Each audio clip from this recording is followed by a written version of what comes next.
Night settles gently over New York City, the kind of slow humming quiet that never truly sleeps but pretends to. Streetlights flicker against rain-dark pavement, taxis drift like yellow ghosts. And somewhere, far from the bright signs of Times Square, a different world breathes in silence. This is a city of shadows, favors whispered instead of spoken, and men who learned early that the loudest power is the one never announced. Roy DeMeo did not look like a monster. That was the first thing people noticed. He blended easily into the background of Brooklyn neighborhoods where men gathered at social clubs, sipping espresso, trading jokes, and pretending that nothing dangerous ever happened behind closed doors. His voice was calm, his movements measured, and his eyes carried no drama. He was the kind of man you passed on the sidewalk and forgot seconds later, and yet, beneath that ordinary surface lived one of the most efficient engines of violence the American underworld had ever produced. Born into an Italian-American family in Brooklyn, DeMeo grew up in a world shaped by post-war ambition and unspoken rules. Loyalty mattered more than education. Respect was not requested, it was enforced. From an early age, he learned how power truly worked not through speeches or displays, but through patience, observation, and timing.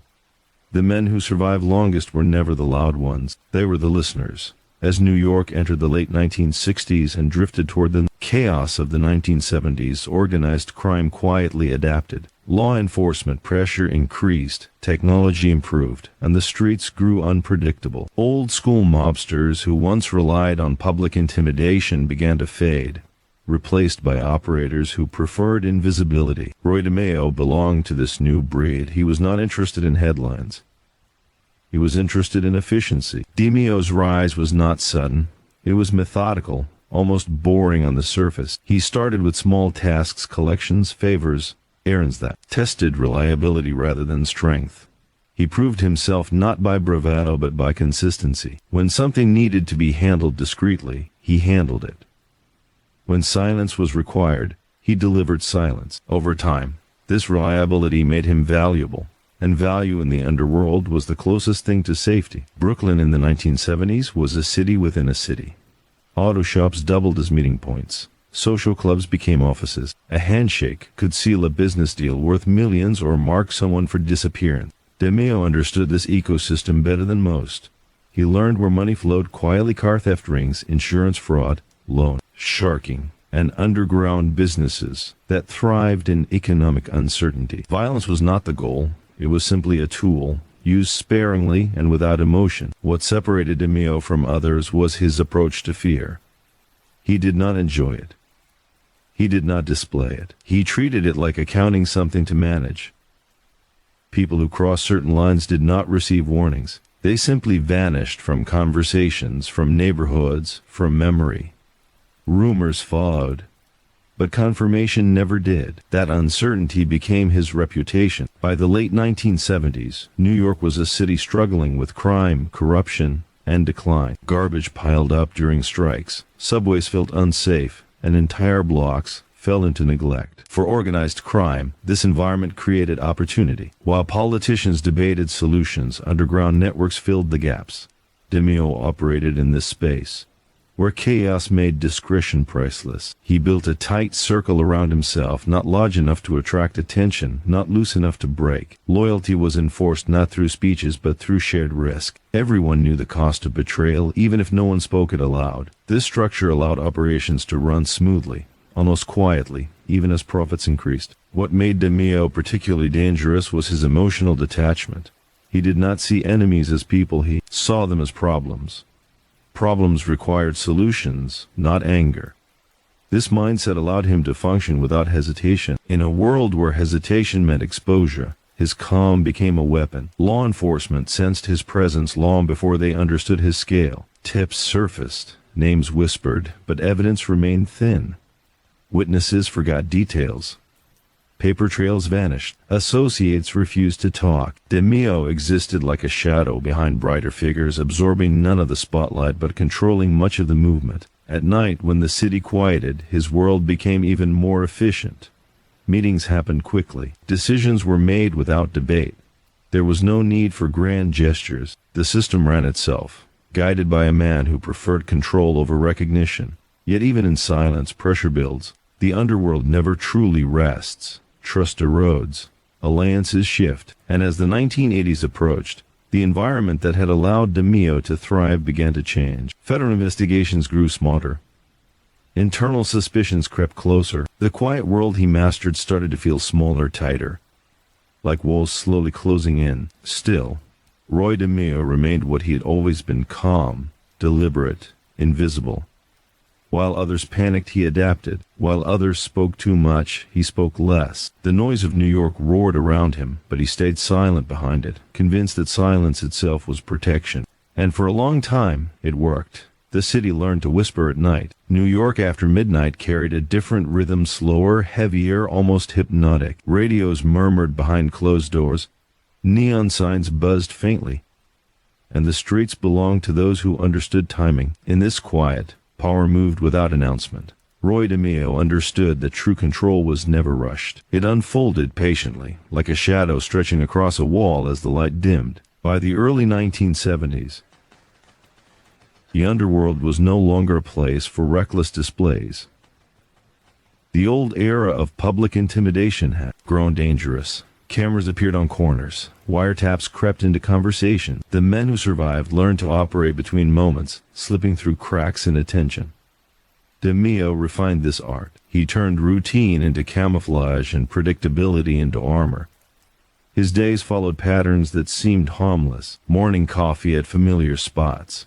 Casual conversations that sounded empty to outsiders. Small favors exchanged without paperwork or witnesses. Yet every movement connected to a larger machine. Money flowed through channels designed to look ordinary: used cars, repair shops. Insurance claims filed with convincing precision. Each transaction fed a system that thrived on anonymity. Automobile theft became one of the quiet engines of profit. Cars disappeared from quiet streets and reappeared as parts, paperwork altered, identities reassigned. It wasn't flashy. It didn't draw attention. It worked. DeMeo approached it like logistics, not crime. Routes were planned. Timelines were controlled. Mistakes were corrected swiftly and silently. Anyone who introduced risk was removed from the process without ceremony. Trust was his currency, but it was never given freely. He studied people the way a chess player studies an opponent, watching habits, listening to tone, measuring patience. Loyalty was not tested with speeches or oaths. It was tested with time. Those who proved consistent were brought closer. Those who didn't were kept at a distance or quietly replaced. Inside social clubs, conversations drifted between sports, family, and jokes that meant nothing. Real decisions were made with nods, pauses, and glances that lasted a second too long. DeMeo rarely spoke first.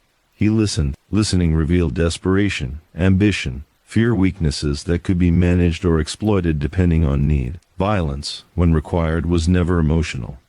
There were no threats shouted in public, no scenes created for effect. Problems simply stopped existing. People noticed absences, but learned quickly not to ask why.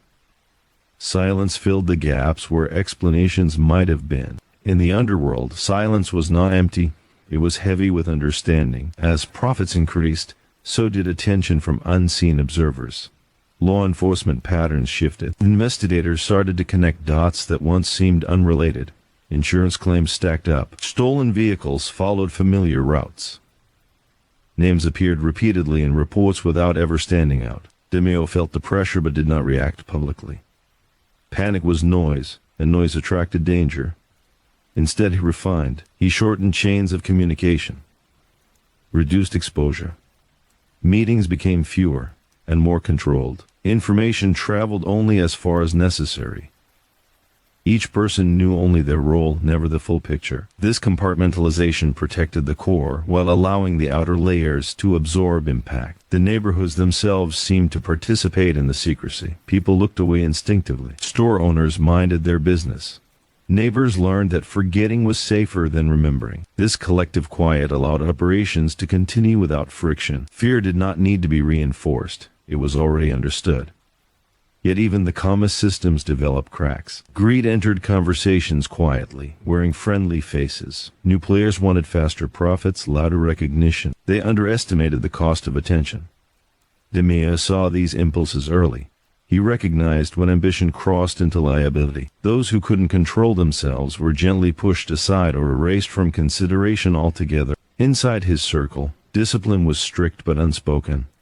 Mistakes were not debated, they were corrected. Everyone understood that survival depended on precision. There was no room for improvisation when the stakes included freedom, reputation, and life itself. At night, when decisions settled into place, DeMeo moved through Brooklyn like a man with no weight on his shoulders, his calm unnerved those who knew him well. He did not celebrate success. He did not mourn losses. Emotion blurred judgment, and judgment was everything. The quieter he became, the more powerful his presence felt. Federal pressure continued to grow. Investigations deepened. Names surfaced in conversations that never reached paper. Informants appeared and disappeared. Some spoke briefly before falling silent again. The system absorbed these shocks without collapsing, but the tension increased. The air felt tighter, as if the city itself were holding its breath. Still, the machine kept running. Money circulated. Orders flowed. Problems vanished. To outsiders, nothing appeared unusual. To those inside, the rules became clearer with each passing week. Speak less. Notice more. Trust carefully. Roy DeMeo remained at the center, invisible yet undeniable.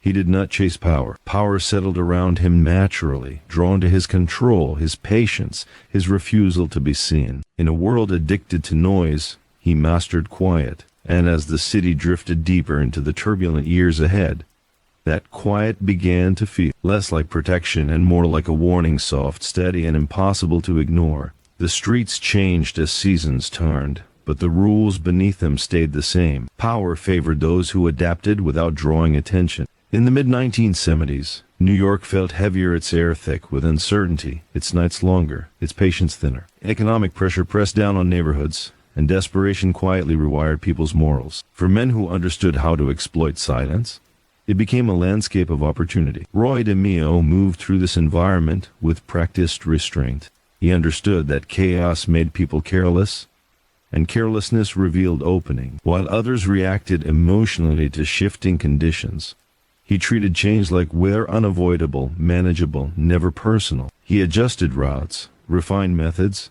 and tightened discipline, all without announcing a transformation. Business relationships grew more complex. Money came from multiple directions, each requiring careful separation. Cash was never allowed to linger in one place. Transactions were broken into smaller, forgettable pieces. No single movement told the full story. This fragmentation protected everyone involved, especially the one who designed it. DeMeo paid close attention to behavior, who spoke too much, who hesitated when asked simple questions, who grew impatient with routine. These details mattered. The underworld rewarded predictability and punished impulsiveness. A man who needed recognition was dangerous. A man who needed speed was worse. Meetings shifted to quieter locations. Conversations shortened. Decisions happened without ceremony. There was no room for sentiment. When trust weakened, distance replaced confrontation. Problems dissolved before they demanded explanation. This approach reduced risk and preserved stability. Even as external pressure increased, violence, though rare, became more precise. It was not about intimidation, it was about permanence. Once a decision was made, there was no reversal. This finality created a sense of inevitability that discouraged resistance. People complied not because they were threatened, but because they understood outcomes. The city's underbelly adjusted accordingly. Those who operated near DeMeo learned quickly that reliability mattered more than creativity. Follow instructions, stick to schedules, ask fewer questions. Those who could not adapt faded away, replaced by quieter, steadier hands. Law enforcement presence intensified across boroughs. Patrols increased. Surveillance improved, yet effectiveness depended on cooperation, and cooperation remained scarce. Fear was not loud, it was ingrained. Witnesses saw things but remembered nothing. Paperwork vanished. Stories contradicted themselves. The system slowed itself down. DeMeo recognized that the greatest threat came not from authorities but from instability within his own world. Greed, envy, and ambition crept in disguised as loyalty. Some wanted more territory, more profit, more recognition. They mistook silence for weakness. They underestimated patience. He responded by narrowing access. Fewer people knew more than they needed. Information became a privilege, not a right. Those who accepted the structure survived. Those who resisted found themselves isolated, their influence quietly diminished. At night, when the city's noise softened, planning took shape. DeMeo considered scenarios, outcomes, contingencies. He believed preparation removed fear. When every possibility had been considered, nothing could surprise you. This mindset kept him composed even as tension increased around him. Yet composure carried its own burden. Distance from emotion created isolation. Relationships became transactional. Trust was conditional. Even allies felt temporary. This loneliness did not trouble DeMeo. He viewed it as the cost of control. Attachment created vulnerability, and vulnerability invited mistakes. Money continued to flow steadily, not extravagantly, not recklessly, just enough to maintain influence. Excess attracted curiosity. Modesty attracted invisibility. DeMeo preferred the latter. He lived without drawing attention, blending into routines that appeared harmless. The neighborhood sensed the shift, even if they couldn't articulate it. An unspoken caution spread. People avoided eye contact. Conversations ended early. Doors closed sooner. The atmosphere felt controlled, managed by forces no one could name. Silence thickened, heavy but familiar. Occasionally, a rumor surfaced, drifting through conversations like smoke. It never lasted long. No one confirmed it. No one denied it. Rumors dissolved the way they appeared quietly. DeMeo understood that mystery was safer than clarity. Clarity created questions. Mystery ended them. As time passed, the system grew leaner. Inefficiencies disappeared. Every role served a purpose. Every movement justified itself. There was no room for excess. This efficiency allowed operations to continue smoothly even as external conditions worsened. Still, the pressure never fully disappeared. Investigators adjusted strategies. New faces appeared in familiar places. Old routines required revision. DeMeo adapted again, reducing exposure, altering patterns, staying ahead of attention rather than confronting it. His strength remained consistency. No matter the circumstance, his demeanor stayed the same. Calm, observant, controlled. This reliability reassured allies and unsettled rivals. People feared unpredictability more than cruelty. And DeMeo offered none of the former. The city continued to grind forward, unaware of the quiet calculations shaping its shadows. Life went on above ground. Families, work, laughter while beneath it. All decisions were made that erased futures without leaving traces. Roy DeMeo remained a presence without a profile, a force without a face. In a world addicted to noise, he proved again that silence was not emptiness, it was power, carefully measured and deliberately applied. And as the years pushed forward, that silence grew heavier, carrying consequences that no amount of preparation could completely contain. Winter settled over the city like a blanket pulled too tight. Snow softened the edges of sidewalks, muffled footsteps, and turned streetlights into glowing halos. Cold had a way of slowing everything down, and for those who worked best in quiet conditions, it offered cover. The city moved cautiously, conserving energy, while decisions continued to form behind closed doors. Roy DeMeo favored this time of year. Fewer people lingered outside, conversations shortened, meetings became more deliberate. The cold sharpened focus. In this environment, mistakes stood out more clearly, and clarity was invaluable. He understood that influence was not measured by territory alone, but by reliability. When people needed problems handled without complications, they thought of him, not because he advertised his capabilities, but because results followed his involvement. Quietly. Permanently. The kind of outcomes that did not invite follow-up questions. Operations expanded subtly, branching into areas that required organization more than muscle. Documentation became an art form, altered just enough to pass inspection, never enough to invite scrutiny. Names shifted, identities changed. Vehicles moved through systems designed to lose track of them. Everything looked legitimate when viewed alone. Together, it formed a machine that ran without friction. DeMeo insisted on order. Schedules mattered. Delays raised suspicion. Precision protected everyone involved. He discouraged improvisation, knowing that creativity often masked carelessness. Those who followed instructions thrived. Those who tested boundaries learned quickly that boundaries were not suggestions. Inside private rooms, decisions were made without raised voices. Authority did not need volume. A look, a pause, A slight shift in tone carried meaning. Those who listened closely understood. Those who didn't were replaced by people who could. The city's mood darkened as economic pressure increased. Jobs vanished. Buildings decayed. People grew impatient. Desperation pushed some toward riskier behavior. DeMeo observed this trend carefully. Desperate people were unpredictable, and unpredictability endangered stability. He adjusted recruitment accordingly. Patience became a requirement. Emotional restraint mattered more than ambition. Those driven by urgency were liabilities. Those comfortable with routine were assets. It was not glamorous, but it worked. Violence remained a last resort, but when necessary it was swift and contained. No warnings, no displays, just absence. This finality created an atmosphere where compliance felt natural. Fear did not need to announce itself. It lingered quietly in memory. Law enforcement activity intensified, but effectiveness remained inconsistent. Investigators followed patterns, yet the patterns kept shifting. Leads went cold. Timelines broke apart. Witnesses contradicted themselves unintentionally, confused by events designed to confuse. DeMeo never underestimated pressure. He assumed observation was constant.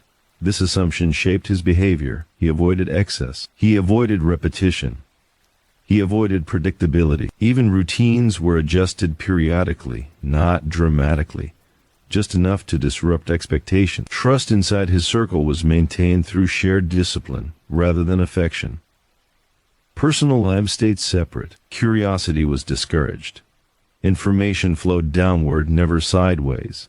This structure limited damage if any part failed. At night, when the city quieted further, he reviewed operations mentally. He believed preparation was a form of respect for the work, for the risks, for survival. Nothing was left to chance if it could be controlled. Despite his composure, tension accumulated. Pressure from outside and inside created a narrowing path. Allies grew cautious. Rivals tested limits indirectly. Rumors drifted without direction. The environment felt tighter, as if options were slowly disappearing. Yet DeMeo remained steady. His calm became almost unsettling. While others speculated, he waited. While others rushed decisions, he delayed. Time revealed weaknesses more reliably than confrontation. The neighborhoods responded to this quiet authority instinctively. People adjusted behavior without instruction. Certain questions went unasked. Certain names went unspoken. The city adapted around the invisible lines he maintained. Money continued to circulate, carefully managed. Profits were reinvested or dispersed to avoid accumulation. Nothing stayed still long enough to attract attention. Movement was safety. Occasionally, someone tested boundaries, mistaking silence for distance. These misunderstandings ended quickly. The lesson spread without explanation. Order restored itself. As winter edged toward spring, subtle shifts appeared. New players entered the environment, unfamiliar with the unspoken rules. They spoke too freely, acted too boldly. DeMeo observed them with interest, not concern. Every system encountered disruption eventually. The key was managing it before it spread. He tightened access further, reduced exposure, simplified chains. Complexity invited error. Simplicity endured. The city above continued its rhythms, unaware of the quiet recalibrations beneath. Trains rattled. Stores opened and closed. Lives unfolded normally. And beneath it all, decisions shaped outcomes that would never make headlines. Roy DeMeo remained what he had always been, a presence felt more than seen. In a world where attention was dangerous, he perfected invisibility. His strength lay not in force, but in restraint. Not in noise, but in silence. And as the seasons turned again, that silence began to carry weight, pressing against the edges of a system stretched thin by its own success. Summer arrived without relief. Heat pressed down on the city, turning narrow streets into corridors of impatience. Windows stayed open late into the night, carrying fragments of conversation that drifted and vanished. The air felt exposed, as if sound itself traveled farther than it should. In conditions like these, restraint mattered more than ever. Roy DeMeo adjusted instinctively. He shortened interactions, limited gatherings, and preferred movement over stillness. Lingering created patterns. Patterns created interest. Interest created danger. The heat changed people, made them restless, careless, eager to talk. He countered this by becoming even quieter. He noticed subtle shifts in behavior among those around him. Jokes lingered too long. Complaints surfaced where acceptance once lived. Small expressions of frustration hinted at deeper impatience. These were not threats yet, but they were signals. He cataloged them mentally, not with suspicion, but with awareness. Power was never static. It required constant calibration. DeMeo believed that the moment you assumed control was permanent, you lost it. Influence faded when neglected. He stayed attentive, correcting minor deviations before they grew into fractures. Money continued to flow, but the paths it traveled grew more complicated. New regulations appeared, new inspections followed. The environment demanded adaptation. DeMeo responded by reducing visibility further. Operations fragmented into smaller units, each functioning independently. If one failed, it failed alone. He emphasized discipline. Conversations stayed brief. Instructions were clear. Deviations were discouraged. He did not explain reasons. Explanations invited debate, and debate wasted time. Those who needed reassurance were not suited for the work. The city felt restless. Crime rates shifted. Media attention intensified. Stories circulated about crackdowns and task forces. Whether exaggerated or not, perception mattered. Fear could be as dangerous as action. DeMeo treated rumors as variables, unreliable but influential. He observed law enforcement behavior closely. Patrol patterns changed. Surveillance lingered longer. Familiar faces disappeared, replaced by unfamiliar ones. This meant attention was increasing, even if conclusions had not yet formed. He adjusted again, changing routes, altering schedules, abandoning habits others relied on. Trust narrowed further. Access became conditional. Proximity required proof, not promises. He did not confront disloyalty directly. Distance solved most problems. Those who felt excluded often revealed themselves through impatience or resentment. This saved effort. People showed you who they were when denied access. Despite the pressure, DeMeo remained composed. His calm became almost ritualistic. Mornings followed routine. Evenings remained controlled. He avoided excess of every kind: spending, talking, reacting. Excess attracted attention, and attention shortened lives. Yet isolation crept in quietly. The more control he maintained, the fewer people he truly trusted. Conversations became functional, stripped of warmth. Relationships turned transactional. This distance did not trouble him. He accepted it as necessary. Comfort softened edges. Sharp edges survived. The city's nights grew louder, but his world grew quieter. Decisions were made quickly and forgotten just as fast. There was no room for reflection. Reflection invited doubt, and doubt slowed action. He preferred certainty, even when certainty carried consequences. Occasionally, someone pushed back, testing limits. These moments were handled efficiently. No anger, no discussion, just resolution. The absence that followed served as instruction to others. Lessons spread faster than explanations ever could. DeMeo understood that reputation worked best when undefined. Specific stories invited investigation. Vague understanding discouraged curiosity. People knew enough to be cautious and nothing more. That balance protected him. Still, the environment continued to tighten. External pressure increased steadily, not dramatically but consistently. The city itself seemed to lean inward, compressing space. Options felt fewer, margins thinner. He responded by simplifying further. Reduced layers, fewer intermediaries, direct control over critical operations. This increased responsibility but reduced risk. Complexity was the enemy of longevity. At times, even he felt the weight of it. Not fear, but awareness. Awareness that systems built on silence required constant maintenance. One overlooked detail could unravel years of careful work. This awareness sharpened his focus rather than weakening it. The heat eventually broke, replaced by cooler nights and clearer air. The city breathed easier. So did he. Cooler conditions favored discipline. People slowed down. Words became fewer. Silence regained its strength. Yet something had shifted permanently. The sense of inevitability grew stronger. Not doom, but consequence.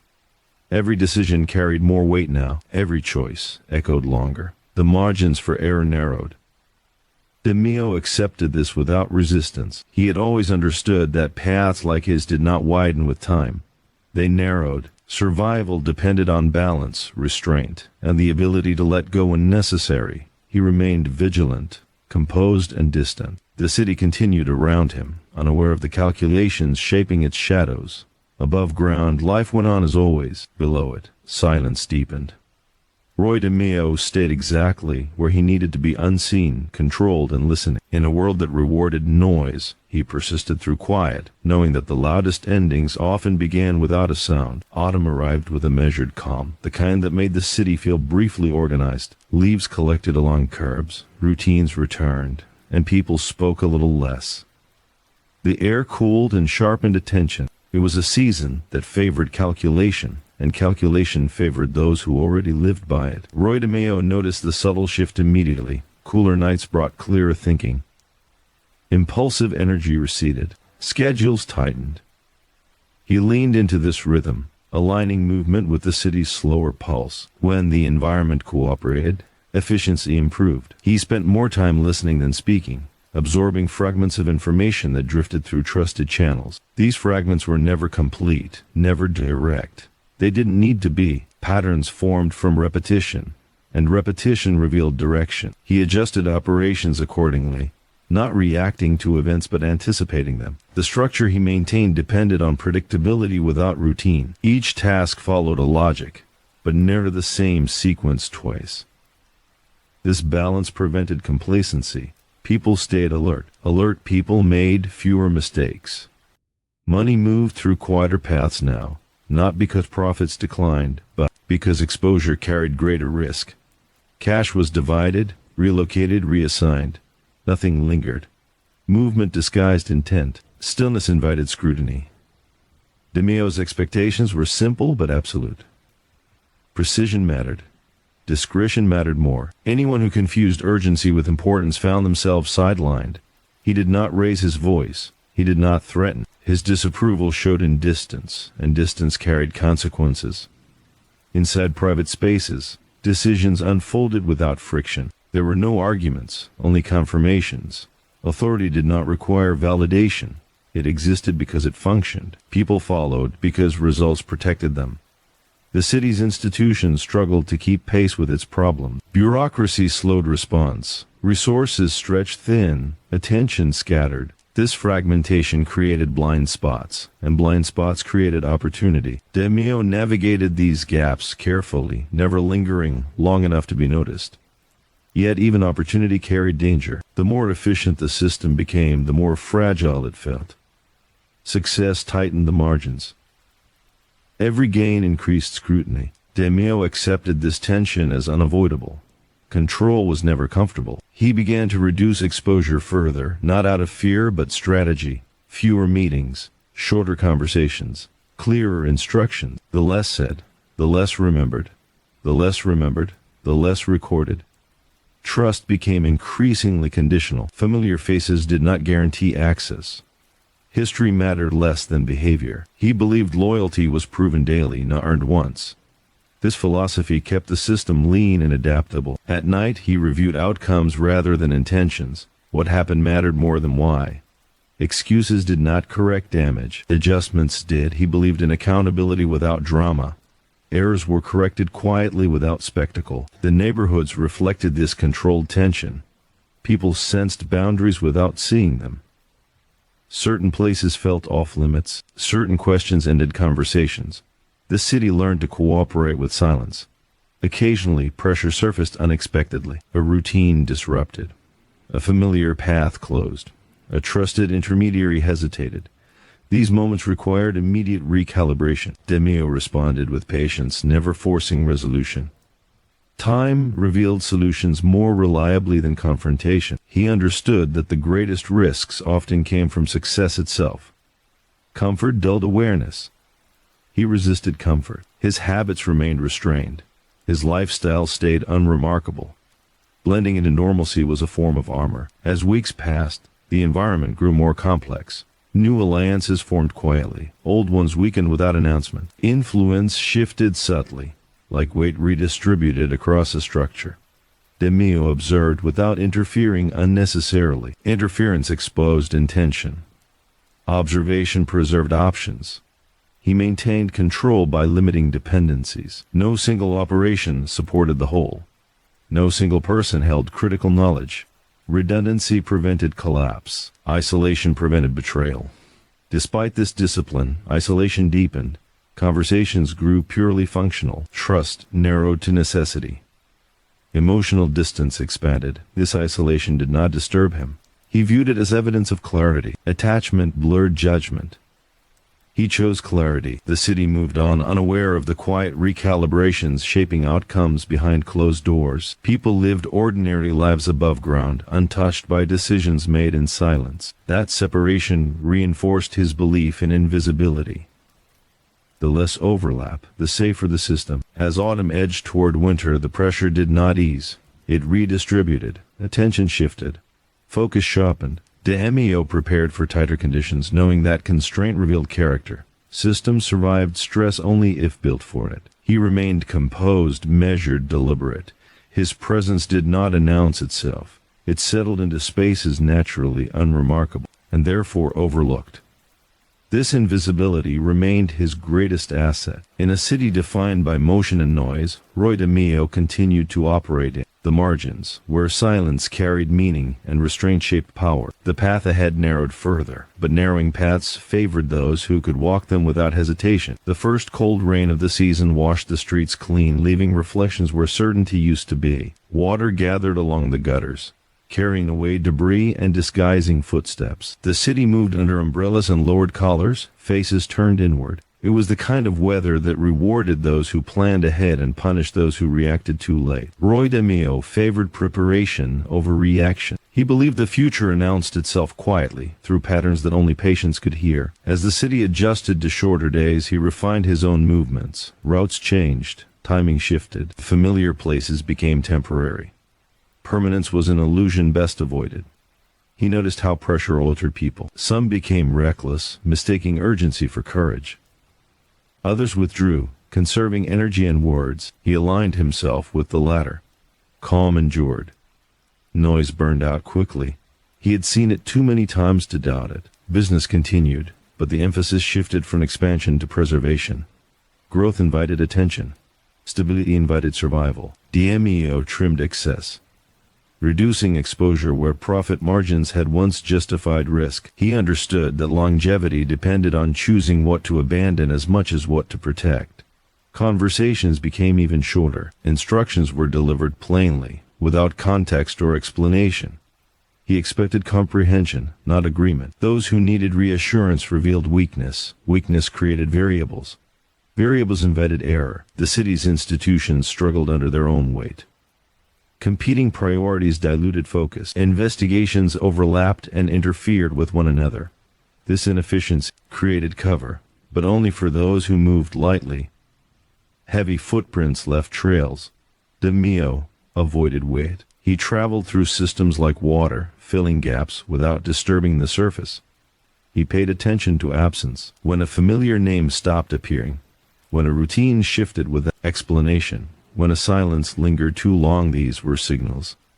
Absence often spoke louder than presence. He adjusted accordingly, rerouting information and redistributing responsibility. Trust, once narrowed, became conditional in real time.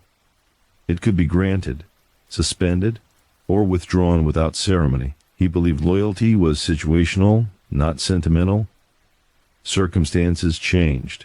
People changed. Systems had to accommodate that reality. At night, the city exhaled. Sirens faded into distance. Traffic thinned. Windows glowed sporadically. In these hours, decisions carried clarity. DeMeo reviewed outcomes rather than intention. He asked one question repeatedly. Did it reduce risk? If the answer was no, it was revised or removed. The underworld adapted to his rhythm. Those who worked near him learned to slow down. Speed was not efficiency. Speed created mistakes. He valued deliberate motion, the kind that left no impression afterward. The best work, he believed, was indistinguishable from nothing at all. Occasionally, tension surfaced within his orbit. Someone questioned a decision. Someone pushed for faster returns. These moments were met with stillness, not confrontation. He allowed impatience to reveal itself fully before addressing it. People often talked themselves out of influence. When correction was required, it arrived quietly. Roles changed. Access diminished. Responsibilities shifted away. No announcements were made. No grievances aired. The system absorbed the change and moved on. Stability returned without explanation. The city's mood grew heavier as winter approached. Economic strain deepened. Frustration simmered. Desperation nudged people toward shortcuts. DeMeo observed these currents carefully. Desperation created opportunity, but it also created volatility. He engaged selectively, never committing fully where emotions ran high. He believed control depended on distance from emotion, from impulse, from unnecessary attachment. This distance allowed him to see angles others missed. Where some saw threats, he saw timing. Where others saw urgency, he saw leverage. Money continued to circulate, quieter than before. Not hidden, just dispersed. Concentration attracted attention. Distribution dissolved it. He ensured that no single point of failure could expose the whole. Redundancy was protection. The neighborhood seemed to sense the tightening environment. People grew cautious. Conversations ended early. Familiar faces lingered less. The city learned to move with restraint, mirroring the invisible discipline beneath it. DeMeo remained unremarkable by design. His presence did not announce itself. He did not seek recognition or reassurance. He understood that the safest position was one no one thought to question. Invisibility was not absence, it was placement. Pressure from outside continued to build, steady and methodical. He assumed observation was constant. This assumption guided every choice. He avoided repetition. He avoided habit. Even comfort was treated with suspicion. At times, the isolation pressed closer. The fewer people he trusted, the quieter his world became. Conversations lacked warmth. Relationships lacked permanence. He accepted this without resentment. Clarity required sacrifice. He had chosen clarity long ago. The city endured another cycle of rain and wind. Streets glistened. Reflections distorted familiar shapes. DeMeo moved through it all with measured calm, adjusting without hesitation. He did not fear change. He expected it. He believed that endings rarely arrived suddenly. They approached slowly, announced by subtle constraints and narrowing options. Recognizing those signals early made all the difference. Preparation transformed inevitability into control. As the season deepened, the space for error continued to shrink. DeMeo responded not by accelerating but by refining. Fewer moves, cleaner execution, less exposure. He treated every decision as if it might be the one that mattered most. In a city defined by motion, he mastered stillness. In a world driven by noise, he perfected quiet.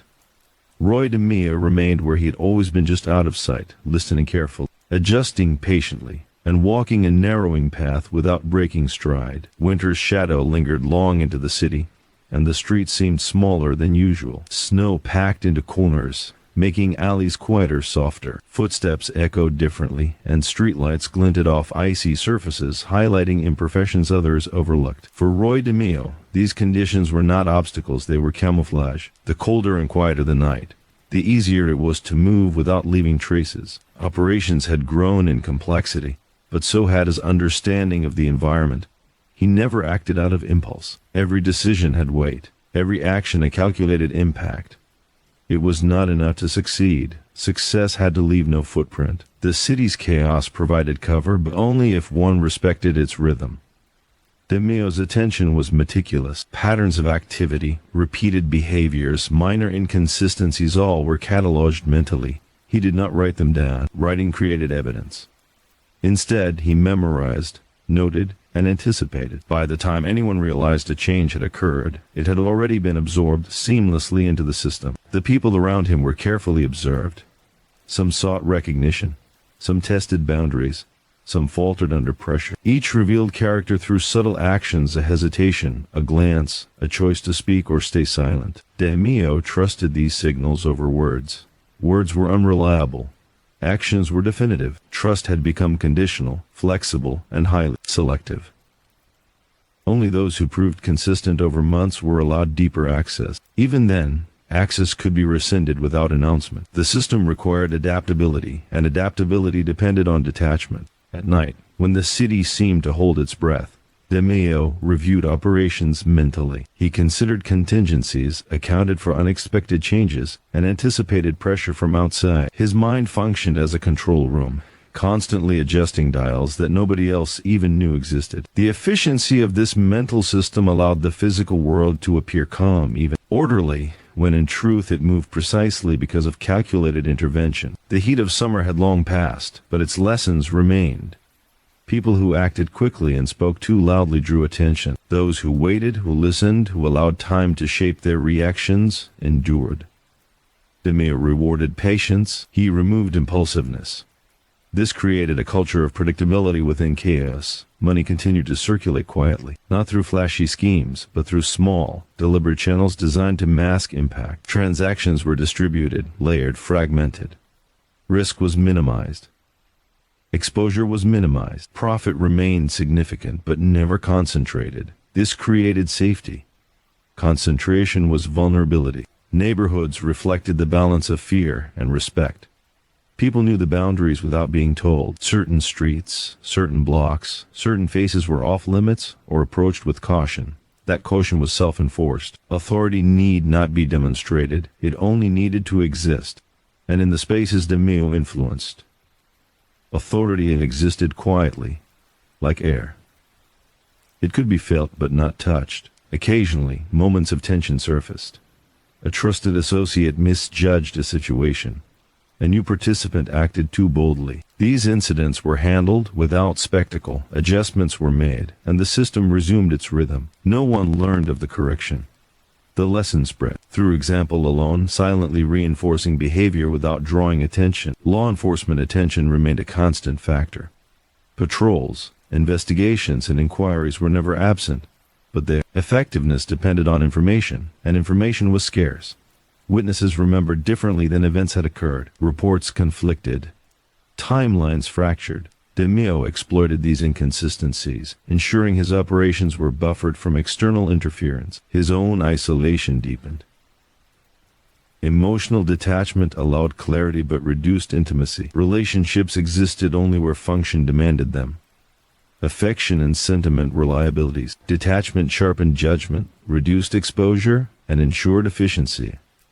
It was not cruelty, it was survival. As winter deepened, activity slowed, but preparation intensified. Quiet evenings were filled with reflection and planning. Every potential disruption, every new variable, was evaluated in mental simulations. Options were limited, but limited paths were easier to manage. By constraining his world consciously, DeMeo expanded his control within it. The city above continued to move in oblivious rhythm. People went about lives unaware that decisions invisible to them shaped outcomes affecting more than anyone realized. Above ground, it was ordinary. Below ground, it was orchestrated precision. DeMeo's discipline extended beyond operational control. Daily life was managed with the same principle: minimal exposure, maximal awareness. Movement, speech, and interaction were tools of management rather than indulgence. Excess drew attention. Attention invited risk. Control required avoidance. Despite the calm, he remained aware that conditions could shift abruptly. New faces, unexpected inspections, economic changes, or an unanticipated act of violence could destabilize even the most carefully maintained systems. Anticipation allowed him to respond before events escalated. Timing mattered more than strength. Every interaction, every decision, every pathway reinforced an invisible framework. People complied because patterns dictated compliance, not because instructions demanded it. The system was self-maintaining. Silence, patience, and calculation ensured that operations moved forward with minimal disturbance. Through it all, Roy DeMeo remained unseen, unheard, unremarkable. His presence shaped outcomes without requiring recognition. In a city addicted to motion and noise, he operated through stillness, influence through invisibility, and control through absence. What others sought through spectacle, he achieved through restraint. And as the winter nights stretched long, heavy, and quiet, his world held together through invisible precision, a machine moving flawlessly beneath the surface, directed by one man whose power existed because it never needed to be displayed. Spring arrived in the city subtly. At first just a hint of warmth in the air and the faint green of buds along the sidewalks. For most people, It meant a season of renewal, of plans made in the brightness of optimism. For Roy DeMeo, it meant observation, watching how people reacted to change, noting impatience, understanding opportunity. Every shift in rhythm, every subtle behavior carried information he could use. He moved through Brooklyn streets with an effortless invisibility. People passed him without recognition. Eyes glanced, then moved on. And yet, in his wake, decisions silently reshaped the environment. Transactions that would have drawn attention to another operator disappeared into carefully managed channels. Requests were fulfilled with precision. Problems never had time to grow. DeMeo's system depended on discipline. Every associate understood the rules, even when they were unspoken. Speak less than necessary. Move deliberately. Do not assume loyalty. Fail quietly and correction will come without drama. Those who resisted or misjudged timing simply vanished from consideration. Actions mattered. Words rarely did. Operations had evolved beyond simple schemes. Car theft, loan manipulation, and small-time fraud were now pieces of a larger network designed for maximum efficiency and minimal visibility. Each element worked independently yet fed into the whole. If one part failed, the system remained intact. Redundancy protected the machine. Precision preserved it. Trust, by now, was both currency and liability. DeMeo did not offer it freely. It was earned, observed, and occasionally revoked. Loyalty had to prove itself continually or was removed before damage could occur. Mistakes were not punished with spectacle, they were erased with efficiency. Night fell earlier than anticipated, as spring evenings often did in this part of the city. The streets were alive with subtle motion, distant laughter, car tires on wet pavement, the low hum of electrical wires. All of it faded under his awareness, as if the city itself tuned around him. He never hurried. He never lingered unnecessarily. Every movement was calculated, precise, and efficient. Even the smallest changes in routine drew his attention. Someone lingering too long in an alley, a car parked where it shouldn't be, a new face in a familiar space. Every detail could indicate threat or opportunity. He cataloged it silently, storing it for future decisions. Anticipation mattered more than reaction. Those who acted impulsively often fell first. DeMeo's control extended into the neighborhoods themselves. People behaved according to unseen cues. Certain streets became off-limits without explanation. Certain interactions ended quietly, naturally. This compliance was not enforced by fear alone. It was reinforced by structure. People learned that deviation carried consequences, but those consequences never announced themselves. That was the genius of control, invisible, yet absolute. Financial operations continued with deliberate restraint. Money moved in small, unnoticeable increments. Investments were calculated for low visibility rather than maximum return. Concentration of wealth attracted attention, and attention could be deadly. Distribution minimized risk while sustaining influence. Efficiency was survival. He noticed human behavior in its rawest forms. Frustration, impatience, greed, fear all surfaced in subtle ways. Hesitation, the length of a glance, the volume of a voice. These micro-indicators revealed intentions faster than words ever could. Observation replaced interrogation. Silence revealed more than confrontation. Occasionally, an internal problem surfaced. Someone questioned a process. Someone mismanaged a minor task. These incidents were corrected with invisible precision. Roles shifted, instructions clarified, and operations continued seamlessly. The lesson was learned without spectacle. Awareness spread through behavior rather than explanation. Law enforcement activity intensified sporadically, as it always did in cycles. Patrols, investigations, and surveillance increased, yet coordination remained fragmented. Reports conflicted. Witnesses faltered. Timelines fractured. This inefficiency allowed DeMeo's network to adapt, to absorb pressure without collapsing. Preparation allowed him to anticipate attention before it arrived. The weight of isolation increased. Control required distance. Emotional detachment preserved clarity.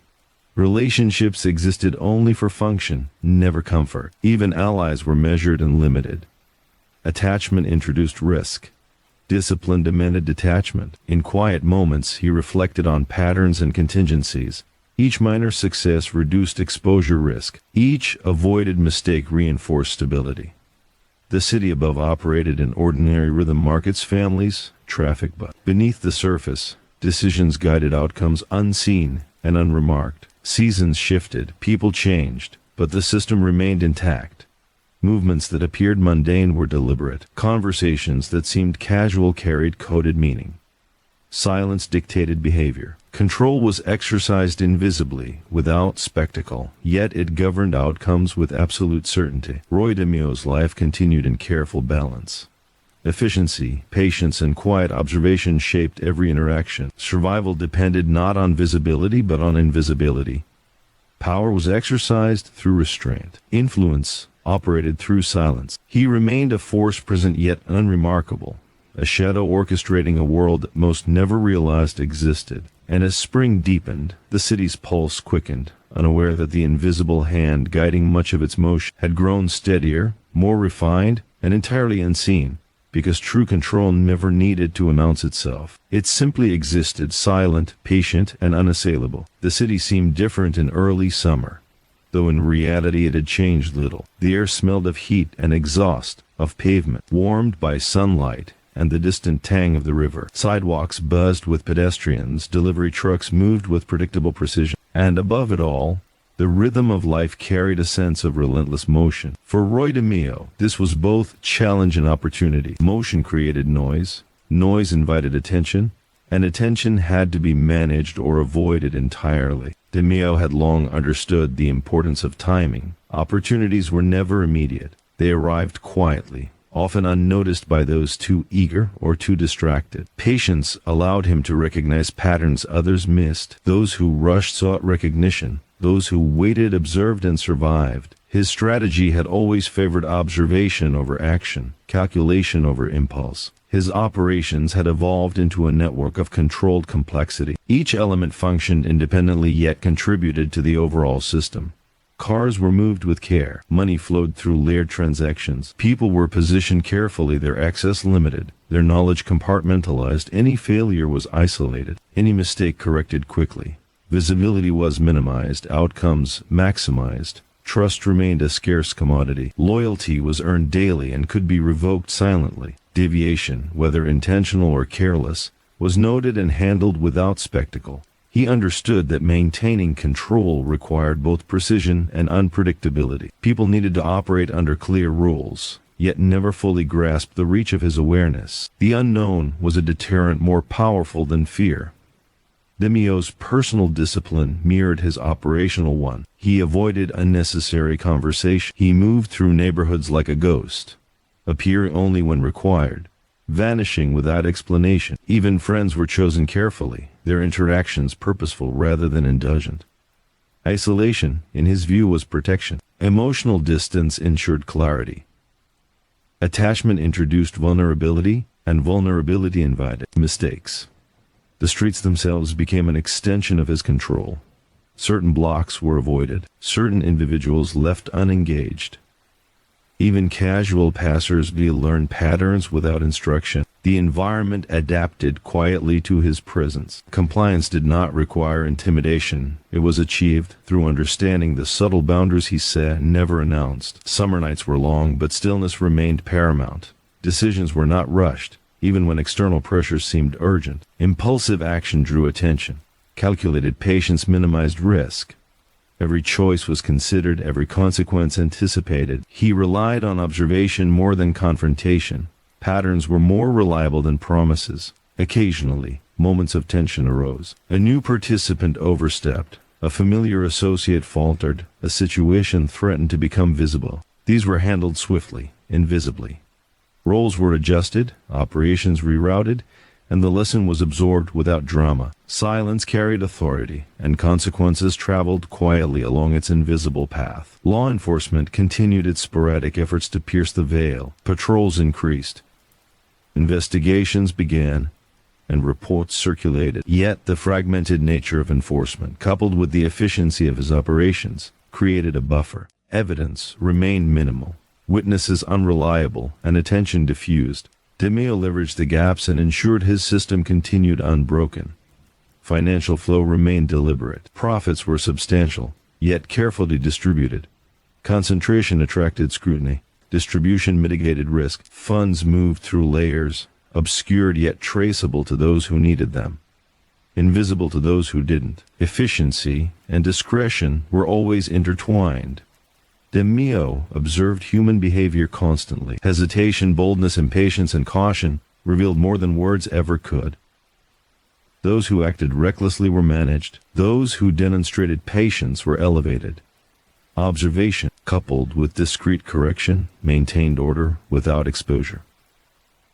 Isolation grew as control expanded. Relationships narrowed to function. Emotional bonds were secondary to operational stability. Allies were valued for reliability, not intimacy. Distance preserved clarity and minimized interference. Discipline required detachment. Above ground, the city operated in ordinary rhythm. Markets, families, and traffic continued as expected. Below it, invisible decisions shaped outcomes unnoticed. Every movement, every placement, every interaction was calculated for efficiency. Silence and invisibility became his instruments. Change was constant yet controlled.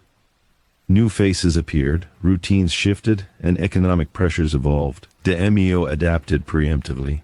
Complexity was managed through compartmentalization, redundancy, and observation. Timing remained paramount. Anticipation replaced reaction. He maintained a presence that was felt more than seen. People responded to subtle cues without understanding why. Boundaries were obeyed instinctively. Compliance traveled silently through behavior, not instruction. Authority existed because it functioned, not because it announced itself. Preparation was relentless. Every scenario, every contingency, every anomaly was evaluated mentally. Adjustments were made quietly, with minimal disruption. Efficiency was not accidental, it was deliberate. Stability depended on it. Roy DeMeo's influence remained invisible yet undeniable. In a city dominated by noise, spectacle, and unpredictability, he moved like water, fluid, controlled, precise. His power was exercised quietly, his authority felt without being declared. In a world addicted to display, he operated through restraint. In a world chasing recognition, he succeeded through silence. And as summer nights stretched long and warm, he remained where he had always been, unseen, deliberate, and unyielding, a silent architect shaping outcomes in a city that never noticed how carefully its shadows moved. The city had a rhythm that few truly understood, even as the streets bustled with the daily chaos of commerce, laughter, and the occasional argument. The true movement existed in shadows and whispers. Roy DeMeo understood that rhythm better than anyone. While others reacted, he observed. While others shouted, he listened. Every detail mattered, and even the smallest inconsistency could reveal an opportunity or a threat. As autumn approached, the air carried the scent of rain and exhaust of fallen. Leaves trampled into streets, and the subtle tang of distant industry. These scents were a background to life, but to DeMeo they were indicators. A change in routine could be smelled as much as it could be seen. Patterns became apparent in what people did, not what they said. A delivery truck parked differently, a familiar face walking slightly off course, a conversation ending too abruptly, all were signals to interpret and act upon if necessary. His operations had grown in both scale and subtlety. Every transaction, every movement of goods and people, was designed to flow like water, never stagnating, never attracting notice. Cars, money, and information moved in layers that seemed innocuous to the untrained eye. To him, the orchestration was not just business, it was art. Every action had a purpose, every silence had weight. Trust was no longer a given. It had to be earned continuously, demonstrated through consistency rather than loyalty or words. Mistakes were not tolerated because errors created exposure, and exposure attracted attention. Those who could not maintain discipline were quietly removed from influence, their absence shaping behavior more effectively than any confrontation could. Compliance was enforced silently, through understanding rather than force. The night brought a clarity that daylight obscured. Streets emptied, conversations dwindled, and the city's pulse slowed. It was then that DeMeo thrived. Under the cover of darkness, he reviewed operations, anticipating pressures before they manifested. He mentally rehearsed contingencies, considered every angle, and calculated outcomes with precision. The ability to foresee danger before it arrived was the hallmark of his control. Observation extended beyond people and operations.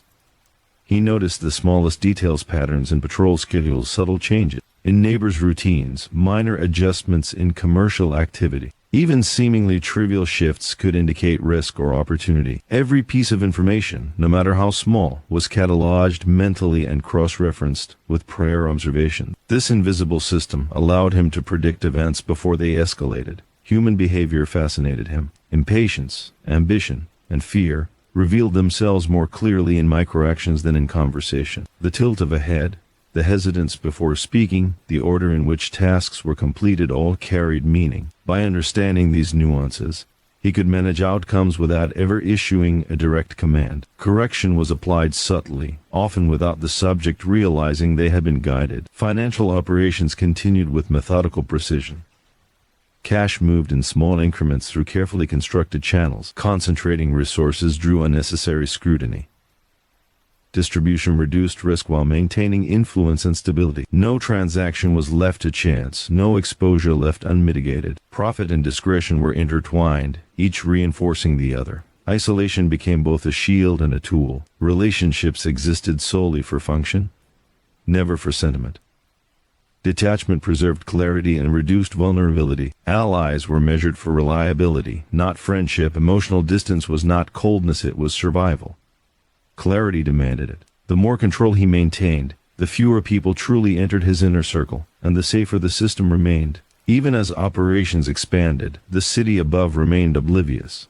Market thrived, families carried on, and public life continued. Below, invisible decisions shaped outcomes that few could perceive. Every interaction, every minor adjustment, every silent correction contributed to an unseen order. The machinery functioned smoothly, guided by one man who remained largely unremarkable to the casual observer. Moments of tension emerged periodically. A new associate overstepped, a routine faltered, an unexpected presence entered a familiar area. Each challenge was met with calm, deliberate action. Adjustment was made quietly, outcomes corrected, and the system resumed its rhythm. Lessons spread through observation rather than explanation, creating a culture of self-enforcement and subtle obedience. Law enforcement remained a persistent variable. Patrols, investigations, and surveillance were constant, but their effectiveness was limited by fragmentation, inefficiency, and human error.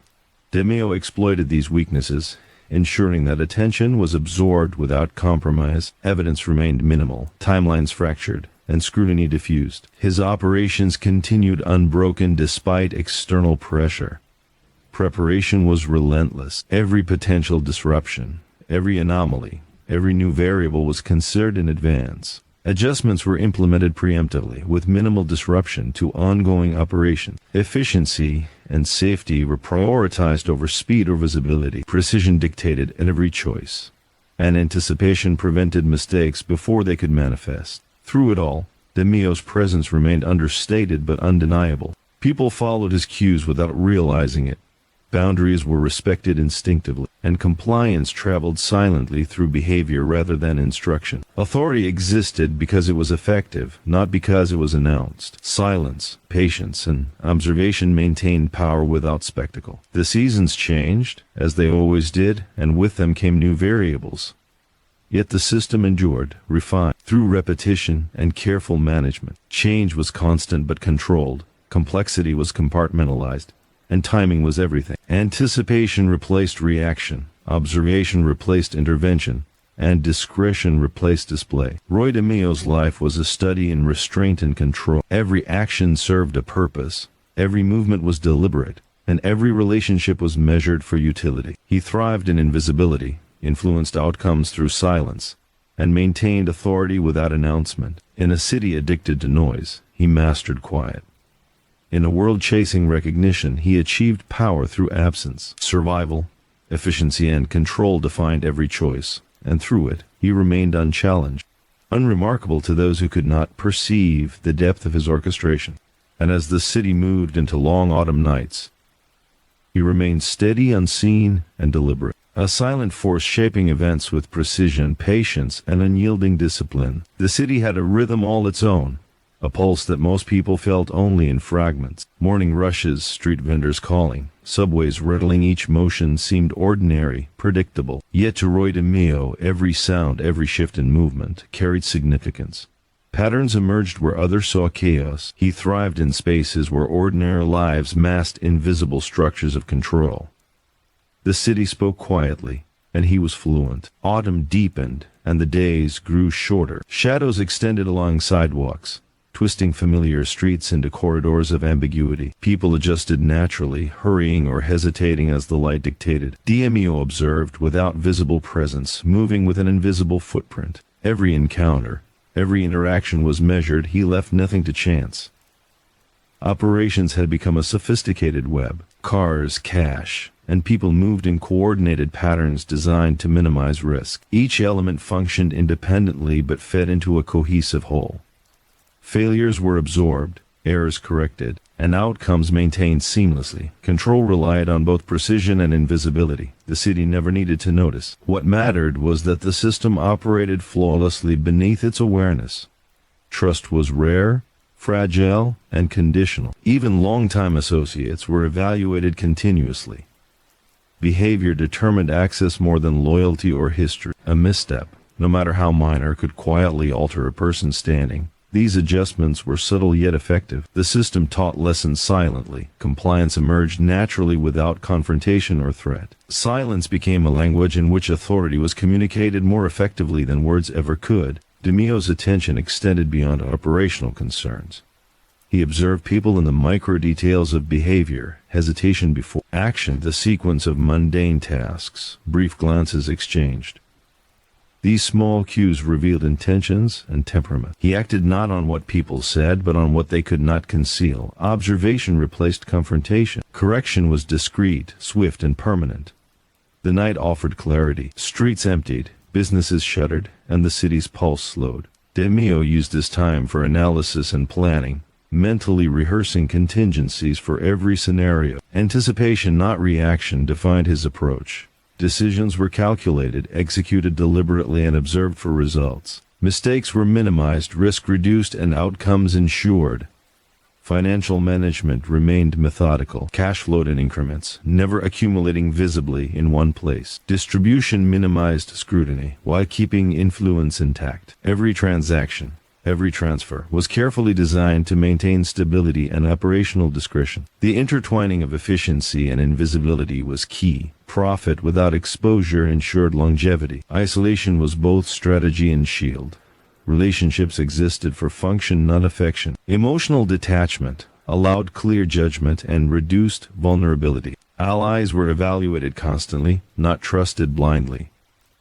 Detachment did not equal indifference. It preserved the system. Clarity required boundaries, and those boundaries were rigid but necessary. DeMeo's influence extended beyond his immediate circle. Neighborhoods adjusted instinctively to his presence. Certain streets became subtly avoided. Certain individuals treated with caution. Compliance was embedded in behavior, not imposed. The environment adapted, unspoken and automatic. The city followed the rhythm he set without recognizing it. Pressure, both internal and external, tested the system regularly. A new associate might misstep, a routine might falter, or an unexpected observer might appear. Each challenge was met with precise intervention, roles adjusted, operations rerouted, and lessons internalized. No spectacle was required. The system absorbed the challenge, corrected itself, and continued seamlessly. Lessons were learned invisibly, ensuring that disruption never became exposure. Law enforcement activity remained a constant variable. Patrols, investigations, and sporadic surveillance were always present, but fragmented and inconsistent. Witnesses contradicted themselves. Evidence failed to align. DeMeo leveraged these weaknesses, ensuring operations continued without interruption. Distraction and inefficiency outside reinforced control inside. Observation was not limited to people or financial systems. Every environmental factor mattered. Patrol schedules, traffic flows, neighborhood energy, seasonal shifts. He cataloged each subtle change, building a mental model that allowed him to predict outcomes before they manifested. Timing, anticipation, and patience consistently outweighed force. Isolation intensified as the system expanded. Control demanded distance. Emotional entanglements introduced risk, and vulnerability invited error. Relationships existed solely to maintain efficiency. Allies were evaluated for reliability, their access conditional, changeable, Every connection had a functional purpose, and every purpose reinforced stability. Above ground, life carried on, oblivious to the invisible orchestration beneath it. Markets thrived, families lived, routines unfolded. Below the surface, decisions shaped outcomes unnoticed. Every adjustment, every subtle nudge, every quiet correction maintained balance. The machinery of influence ran quietly, guided by one man whose presence was felt but rarely recognized. Even as the city moved into longer autumn nights, change continued. New variables emerged, pressures shifted, risks evolved. Yet DeMeo remained adaptable, observing, calculating, and implementing corrections invisibly. Every operation maintained continuity.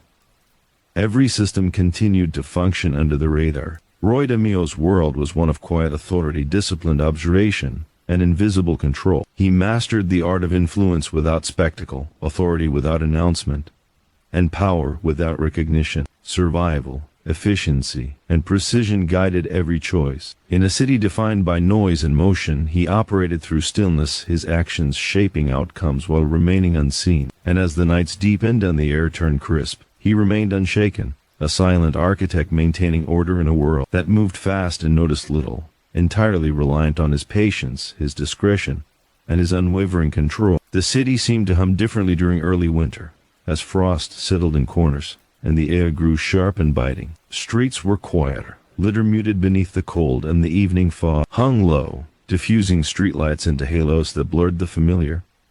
To most, it was a minor inconvenience. To Roy DeMeo, it was a perfect canvas. Shadows lengthened, details were hidden, movement obscured, and the city's pulse slowed in a way that made control easier, observation sharper. He moved deliberately through the boroughs, noting not only the people who passed, but the spaces they left behind. Gaps in pedestrian traffic, minor shifts in delivery routes, or even the absence of a familiar sound carried significance. Every detail became a signal, and to him, every signal demanded interpretation. He understood that power existed not only in action, but in the perception of awareness. Presence did not need visibility, it needed effect. Operations continued with a complexity that few could imagine. Cars moved silently between locations, their presence unnoticed but their destinations calculated. Money circulated through multiple layers, minimizing attention while sustaining influence.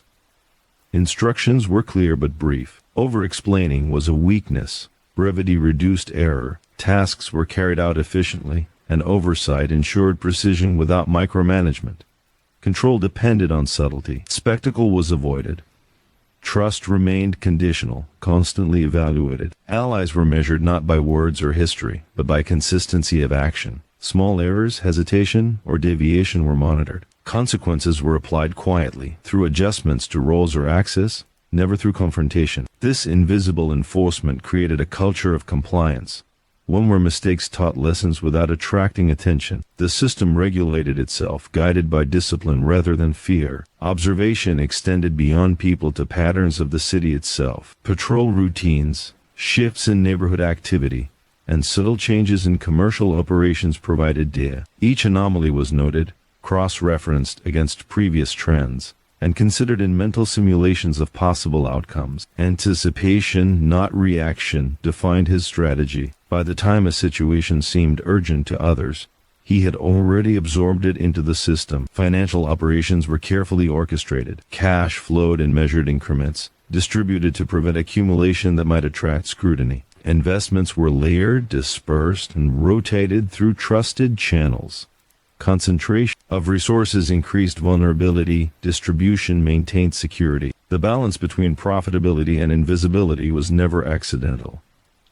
It was maintained with precision. Isolation remained necessary. Emotional attachment was a liability.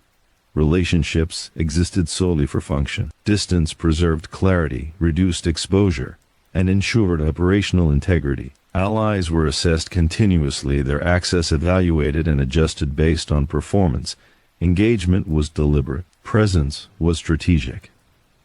Silence was part of communication.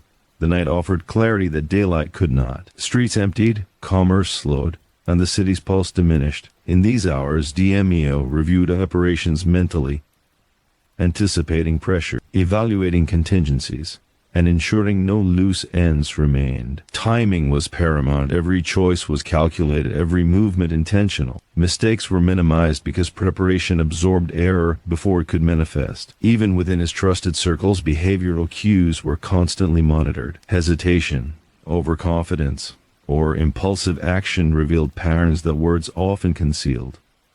Lessons were applied quietly. Corrective measures were subtle but absolute.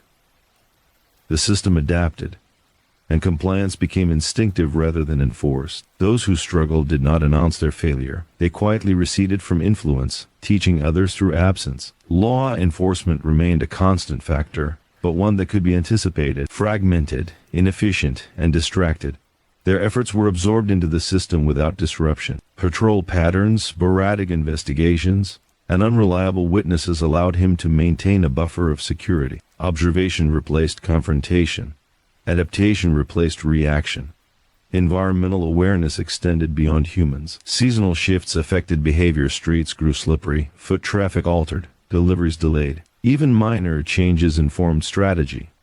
The city, in its rhythm and flux, offered data that few could interpret, but he did. Efficiency relied on subtle observation, anticipation, and the quiet adjustment of operations to account for every variable. Every action reinforced invisible authority. Neighborhoods adapted instinctively to the boundaries he set. Compliance emerged without instruction. Authority felt without recognition. The environment itself became a partner, responding to the careful orchestration of movement, timing, and silent influence. Isolation sharpened focus. Emotional detachment removed distraction, and the constant evaluation of allies reinforced discipline. Relationships were functional, loyalty earned daily, and trust conditional. Observation was constant. Influence traveled silently through structure and consequence, rather than argument or intimidation. Above the streets, life continued as usual. People moved, families carried on, commerce thrived. Yet beneath the surface, every subtle decision, every adjustment, and every observation ensured the continuity of operation. The city appeared ordinary, but in its shadows, outcomes were managed with precision and control. Roy DeMeo's world was one of disciplined observation, subtle influence, and quiet authority. Survival depended on discretion. Control relied on patience. Power existed through silence. In a city consumed by motion, noise, and recognition, he thrived in stillness, orchestrating outcomes in a way that remained invisible to all but those who could interpret the quiet. And as winter deepened, the streets glistened with frost, the night stretched long, and the city's heartbeat slowed. He moved through it all with unmatched precision, a silent, invisible force shaping events, anticipating danger, and maintaining control without ever needing acknowledgement. The city had a rhythm in early spring that carried both renewal and risk. Streets that had seemed subdued in winter now vibrated with energy. The hum of engines, footsteps on wet pavement, distant shouts, and the occasional clang of construction. To most, it was just everyday life. To Roy DeMeo, every motion carried significance. Every nuance was data, and every shift was a signal to be interpreted. The world above might have seemed ordinary, but beneath it, patterns of influence and control moved, like currents in a deep river, invisible to anyone without the patience or the insight to see them. DeMeo moved through Brooklyn with practiced invisibility. He never drew attention, he never needed to, yet his presence was felt subtly in the behavior of people and the flow of movement around him. Associates knew instinctively how to act. Streets felt quieter, almost ordered, as if his awareness extended beyond the physical, shaping outcomes through the unseen channels of expectation and discipline. Authority, he understood, rarely needed to be declared. It could exist through effect alone. Operations had grown more complex, layered, and efficient. Cars, cash, and information moved seamlessly across multiple points, each functioning independently yet contributing to a larger system. Redundancy ensured that no single failure could disrupt the network. Mistakes were absorbed quietly and corrected quickly. Visibility was minimized, but control was maximized. Efficiency and discretion were inseparable, each supporting the other in a structure that was invisible yet unbreakable. Trust was earned continuously and could be revoked without announcement. Even those with a long history under his influence were constantly evaluated. Small errors, hesitation, or impulsive decisions were recorded, mentally cataloged, and addressed subtly. Correction was often invisible. People learned lessons without ever knowing they had been corrected. Compliance emerged naturally, shaped by observation, silent adjustment, and invisible enforcement. Night provided clarity unlike the day. Streets emptied, conversations dwindled, and the pace slowed. In these hours, DeMeo reviewed operations in his mind, anticipating pressures, evaluating contingencies, and ensuring nothing was overlooked. Timing was everything. Impulsive action had no place. Mistakes were minimized through careful anticipation, observation, and preemptive adjustment. Every variable was considered and outcomes predicted before events had time to unfold. DeMeo's observation extended far beyond human behavior. He monitored patterns of movement, delivery routes, neighborhood routines, and even the smallest shifts in the environment. Changes in weather, light, or traffic were all data points feeding into his mental models. Every anomaly, no matter how minor, was interpreted and incorporated into strategy. Anticipation replaced reaction, and the ability to perceive subtle patterns created a system in which almost nothing could escape his attention. Financial operations were orchestrated with precision. Cash moved incrementally. Investments were layered and dispersed, and concentration was avoided to minimize risk. Distribution maintained security while preserving influence. Profit and discretion were intertwined, each reinforcing the other. Control, not excess, was always the objective. The less conspicuous the operation, the more secure and effective it became. Isolation remained both a shield and a tool. Emotional attachment was a liability. Relationships existed for function, not sentiment. Allies were continuously evaluated for reliability, and access was conditional. Distance preserved clarity, reduced vulnerability, and ensured operational integrity. Discipline demanded detachment, and DeMeo enforced it first upon himself. The city above carried on obliviously. Families moved, businesses opened and closed. Traffic ebbed and flowed. Yet beneath this surface, the machinery of control functioned with invisible precision. Every subtle intervention, every quiet adjustment, and every observation maintained a seamless system. Nothing appeared different, but outcomes were shaped continuously. Moments of tension occasionally surfaced. A new associate acted recklessly. A routine faltered. Unexpected attention emerged. Each challenge was met with calm, deliberate action. Roles shifted. Operations rerouted, and lessons internalized. The system absorbed the disruption, corrected itself, and continued functioning without alerting the public. Lessons were learned through absence, through subtle shifts, and through observation, rather than through confrontation or announcement. Law enforcement remained a constant, albeit fragmented, factor. Patrols, investigations, and sporadic surveillance created pressure. Yet inefficiency and lack of coordination allowed operations to continue unaffected. Witnesses were unreliable, timelines fractured, information gaps ensured that attention never fully penetrated the network. The system adapted to these external pressures with quiet efficiency. Observation extended into human behavior on an almost microscopic level. Hesitation, overconfidence, impatience, subtle glances, and tiny gestures revealed intent more clearly than speech ever could. These observations guided the distribution of authority, the assignment of roles, and the adjustment of access. Influence was maintained without coercion, and discipline was embedded through example and observation rather than through explicit enforcement. Above ground, life appeared ordinary. Markets thrived. Families continued daily routines. Traffic flowed predictably. Yet beneath this veneer, every movement was anticipated, every outcome calculated, every anomaly accounted for. The system moved silently, orchestrated by a presence that was largely invisible. A figure whose discipline and patience ensured control without display. Roy DeMeo's mastery lay in invisibility, patience, and observation. Authority was exercised quietly, power maintained without spectacle, and influence extended without declaration. Survival, efficiency, and discretion guided every decision.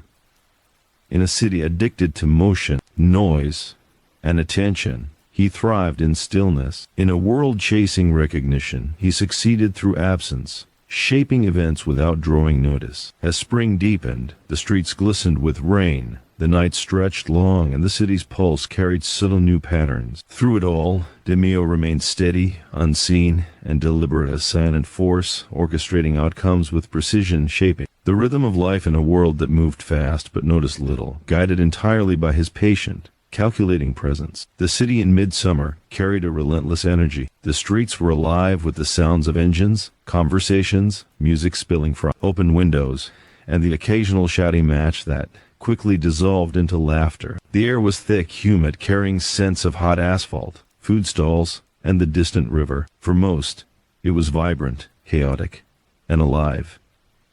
For Roy DeMeo, it was a map of patterns and environment to study, a set of rhythms to observe, a complex web where opportunities and threats coexisted. He moved through neighborhoods with a calculated invisibility.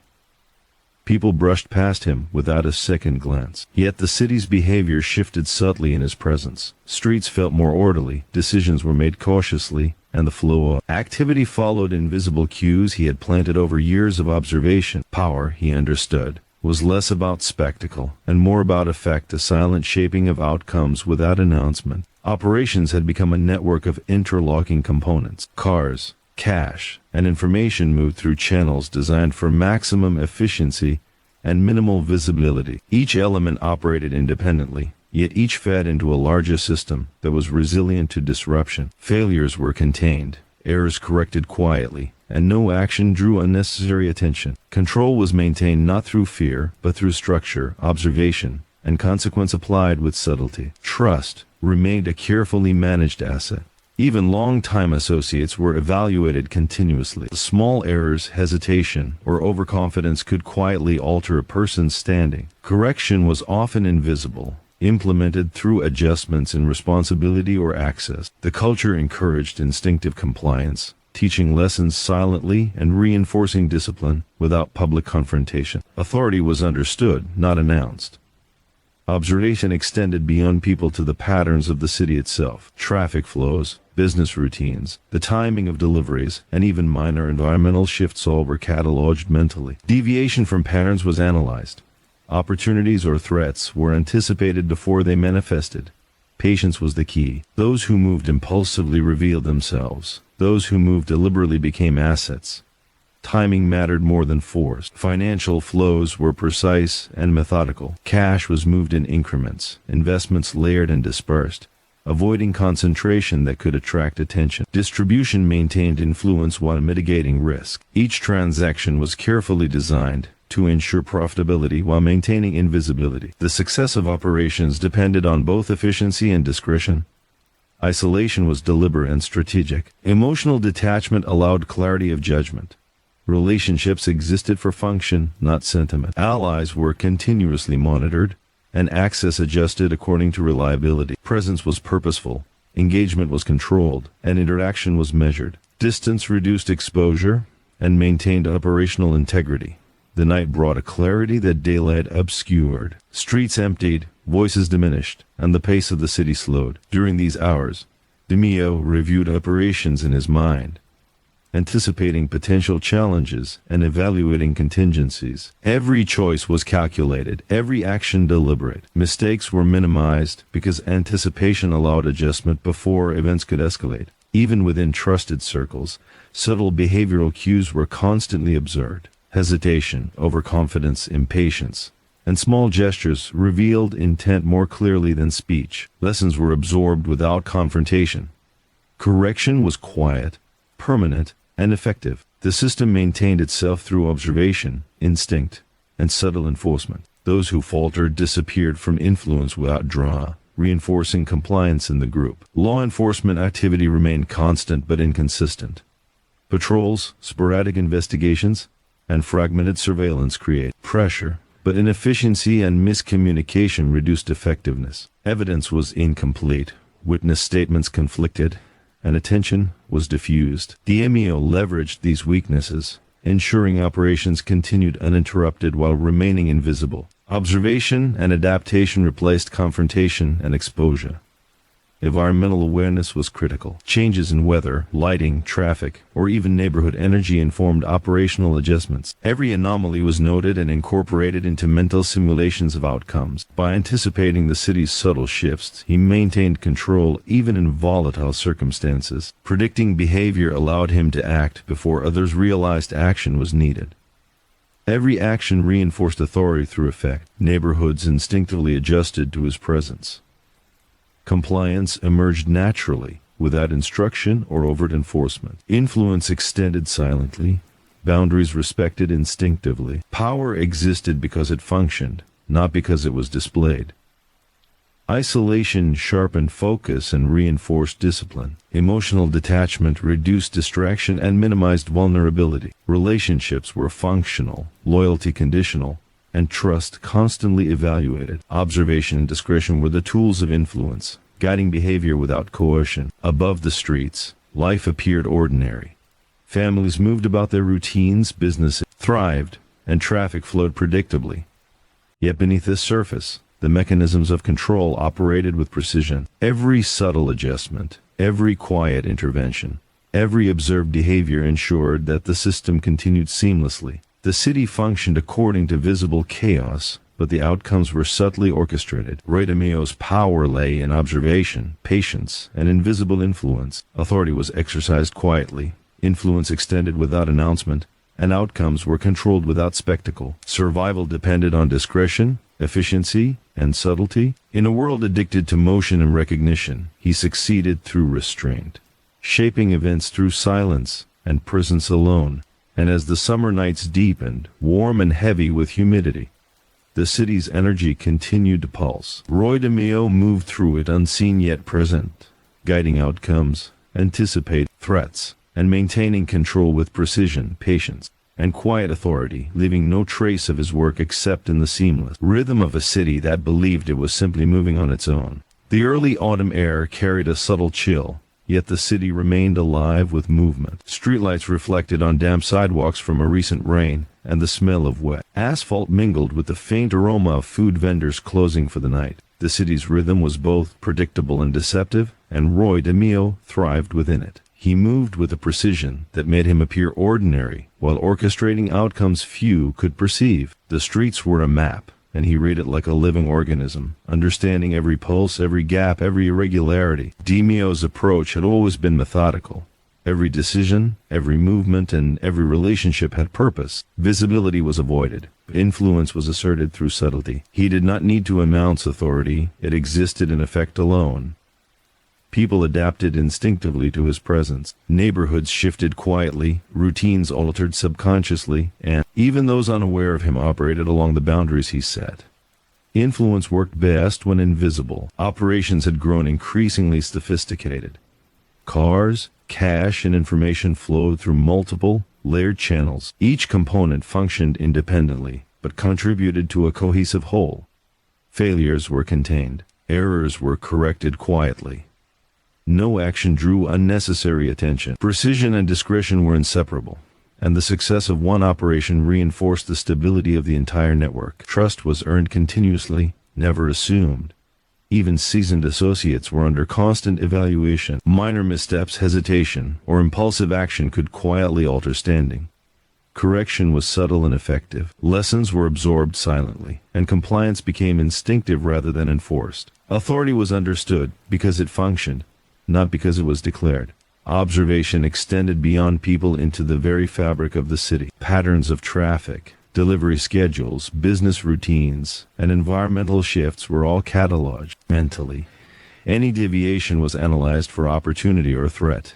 Anticipation replaced reaction. Those who acted impulsively revealed themselves. Those who acted deliberately became assets. Timing was more powerful than force, and patience was a constant advantage. Financial operations were executed with meticulous care. Cash flowed in small, deliberate increments to avoid accumulation and scrutiny. Investments were layered and dispersed, ensuring stability while maintaining influence. Concentration invited attention, distribution maintained control. Profit was important, but discretion ensured survival. Every transaction was a calculation, every movement measured, and every action intentional. Isolation was a strategy as much as a necessity. Emotional detachment provided clarity and reduced exposure. Relationships existed only for function, not for sentiment. Allies were evaluated continuously, and access was adjusted based on performance and reliability. Engagement was deliberate. Presence was purposeful. Interaction was measured.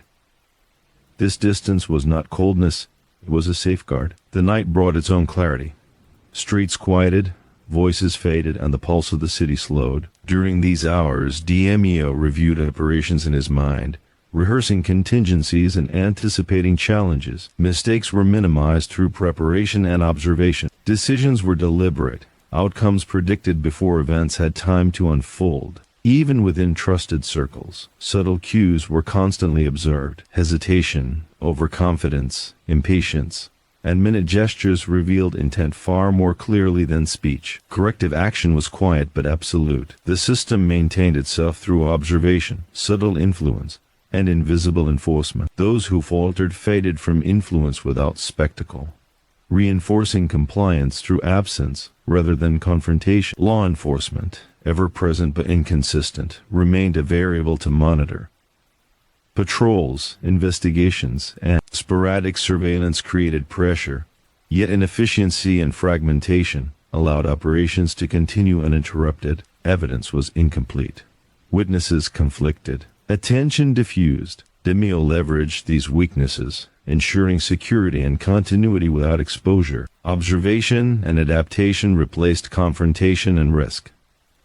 Environmental awareness was critical. Shifts in weather, lighting, traffic, and neighborhood behavior were noted and analyzed. Every anomaly contributed to strategy. By anticipating subtle changes, he maintained control even when the city itself seemed unpredictable. Patterns, not impulse, guided action. Timing outweighed force. Every action reinforced authority through effect. Neighborhoods instinctively adjusted to his presence. Compliance emerged organically. Influence extended silently, boundaries respected instinctively. Power existed because it functioned, not because it was displayed. Isolation sharpened focus. Emotional detachment removed distraction. Relationships were functional, loyalty conditional, trust constantly evaluated. Observation and discretion were tools of influence, guiding behavior without coercion. Above ground, life appeared ordinary. Families moved through routines, commerce thrived, and traffic flowed predictably. Beneath the surface, however, the network operated with invisible precision. Subtle adjustments, quiet interventions, and constant observation ensured continuity. The city moved according to apparent chaos, but outcomes were subtly orchestrated. Roy DeMeo's mastery lay in patience, discretion, and observation. Authority was exercised quietly, influence extended without announcement, and control maintained without spectacle. Survival depended on precision. Influence operated silently. In a city addicted to noise and visibility, he thrived in stillness, shaping events unseen. As autumn deepened, the nights grew longer and crisper, and the city's rhythm subtly shifted with seasonal pressures. Roy DeMeo moved through it, unseen yet omnipresent, guiding outcomes, anticipating dangers, and maintaining control with unwavering patience, calculated precision, and the silent authority that had defined his presence for years.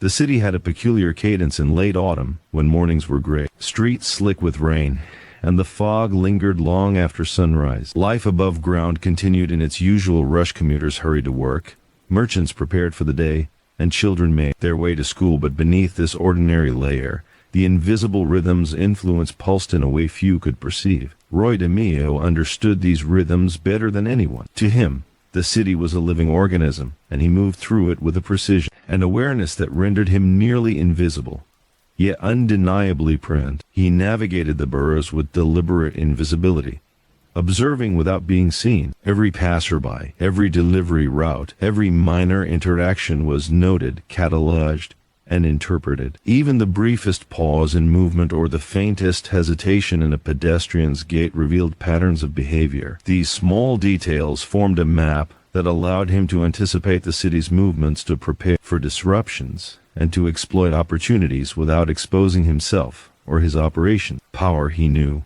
was exercised more effectively through unseen influence than through visible force. DeMeo's operations had evolved into a network of intricate precision. Cars were moved discreetly, Money transferred through layered, secure channels, and information circulated with efficiency and secrecy. Each component functioned independently yet contributed to a larger system that was resilient to disruption. Mistakes were rare, errors corrected immediately, and outcomes were carefully preserved. Control was maintained through structure, discipline, observation, rather than through threat or spectacle. Trust was a measured commodity.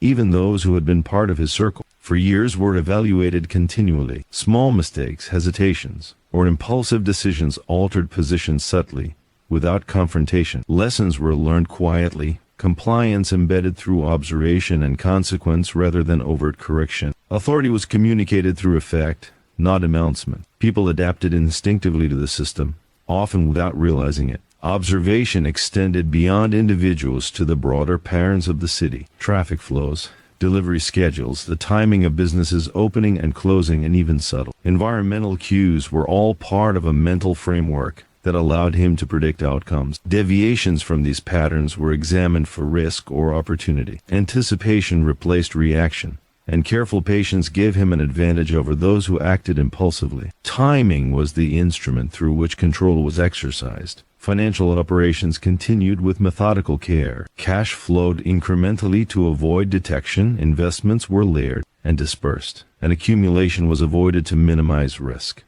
Distribution preserved influence while ensuring stability. Profit was important, but discretion was essential. Every transaction was deliberate, every movement measured, and every outcome anticipated. The balance between efficiency and security dictated all decisions.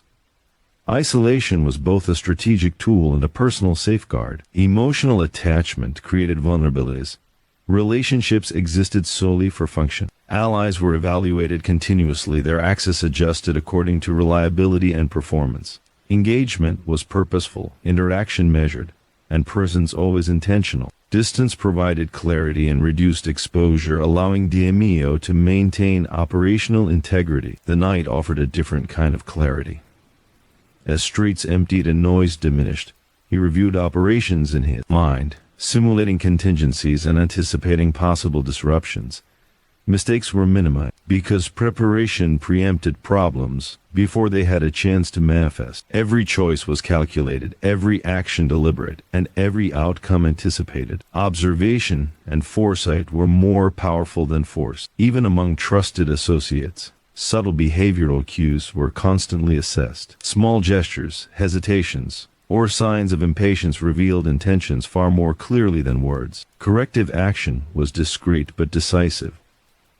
The system regulated itself, lessons absorbed without fanfare. Those who faltered faded quietly from influence, reinforcing the culture of discipline and instinctive compliance. Law enforcement remained an external variable, present but fragmented. Patrols, investigations, and sporadic surveillance created occasional pressure, yet inefficiency. Miscommunication and incomplete information meant that their impact was limited. Evidence was insufficient, witness statements inconsistent, and attention diffused. DeMeo leveraged these weaknesses, ensuring that operations continued uninterrupted while maintaining invisibility. Observation and adaptation replaced confrontation and exposure. Environmental awareness extended to every aspect of the city. Changes in light, traffic patterns, pedestrian behavior, and weather were all data points to be interpreted and incorporated into strategy. Even minor deviations informed adjustments to operation. By understanding these subtle shifts, he maintained control in an environment that appeared unpredictable to outsiders. Anticipation allowed action before disruption could occur. Every intervention reinforced authority through effect rather than assertion. Neighborhoods adapted instinctively to his presence. Compliance became a reflex, boundaries respected without instruction. Influence extended silently, power exercised without spectacle. Outcomes were controlled through the subtle manipulation of behavior and circumstance rather than through direct confrontation. Isolation sharpened focus and preserved operational integrity.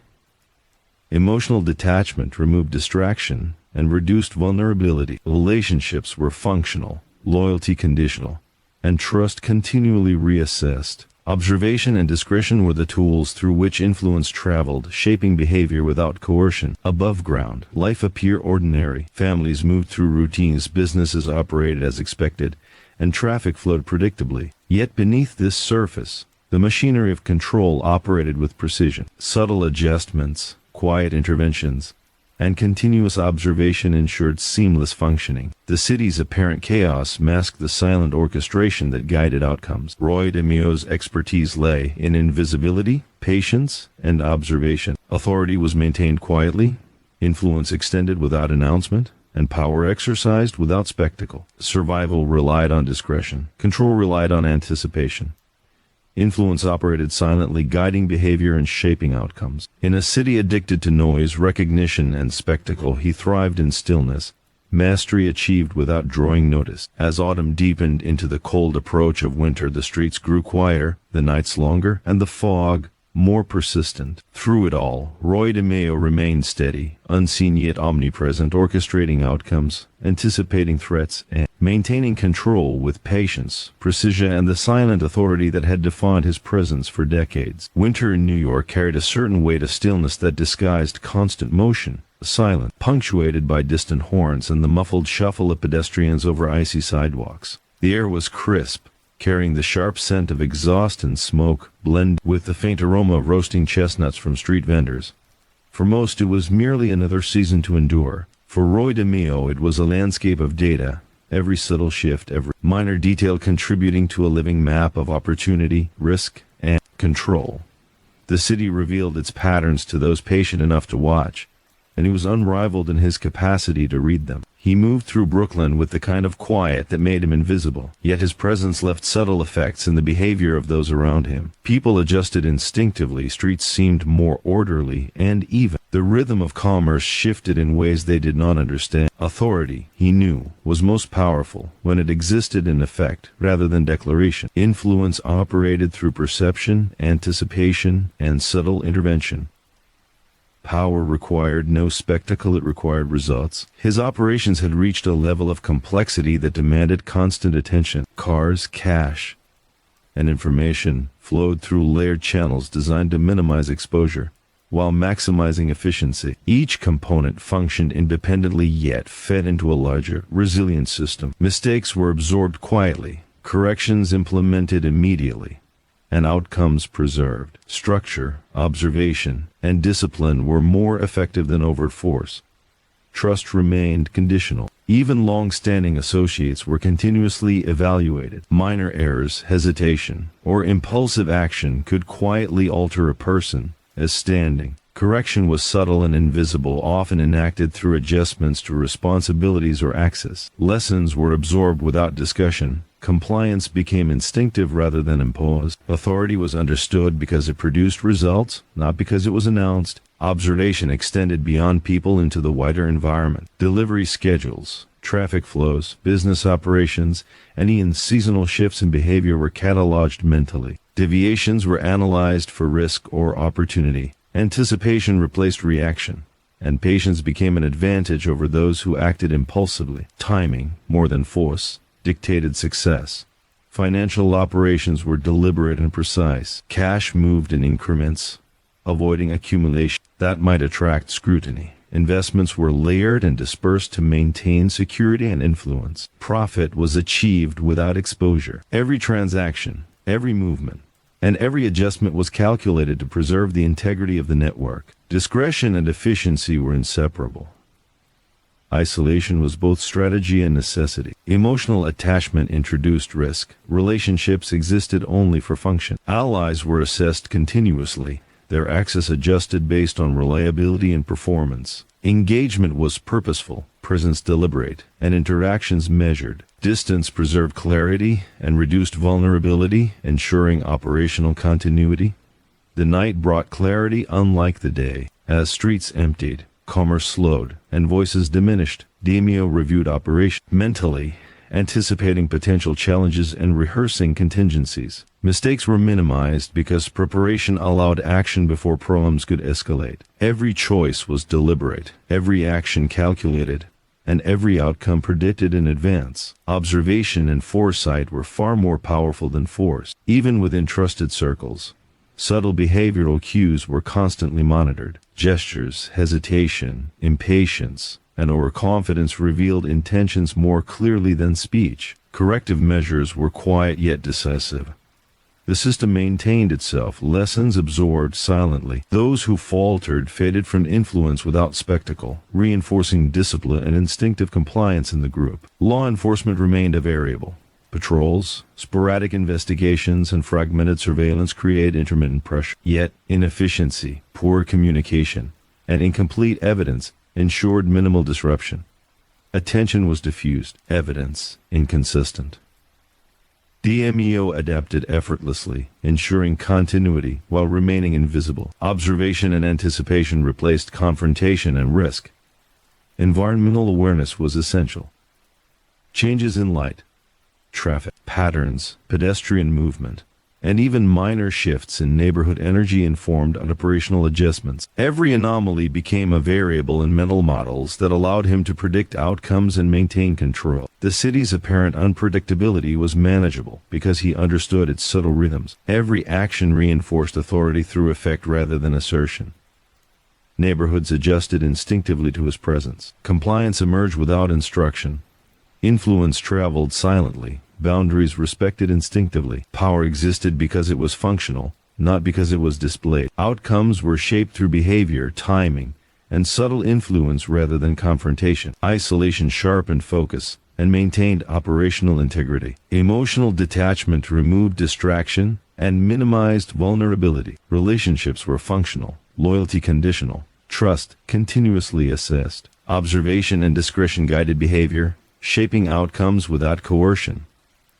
Above ground, life appeared ordinary. Families followed routines, commerce flowed predictably, and traffic maintained its pulse. Yet beneath this veneer, the machinery of control operated flawlessly. Quiet adjustments, subtle interventions, and constant observation ensured continuity. Apparent chaos masked deliberate orchestration. Roy DeMeo's mastery lay in patience, subtle influence, and disciplined observation. Authority was exercised quietly, influence extended without announcement, and control maintained without spectacle. Survival depended on discretion, precision, and anticipation. In a city addicted to visibility, recognition, and motion, he thrived through stillness, manipulating events unseen, shaping outcomes with methodical exactness. As winter deepened, the nights grew longer, the frost sharper, and the city's pulse slower but no less predictable. Through it all, Roy DeMeo remained steady, unseen yet omnipresent, orchestrating outcomes, anticipating threats, and maintaining control with unwavering patience, calculated precision, and the silent authority that had defined his presence throughout decades of the underworld. The city was cloaked in a heavy winter night, the kind where the air felt sharp, with frost, and every sound was amplified against the quiet of empty streets. Streetlights reflected off slick asphalt,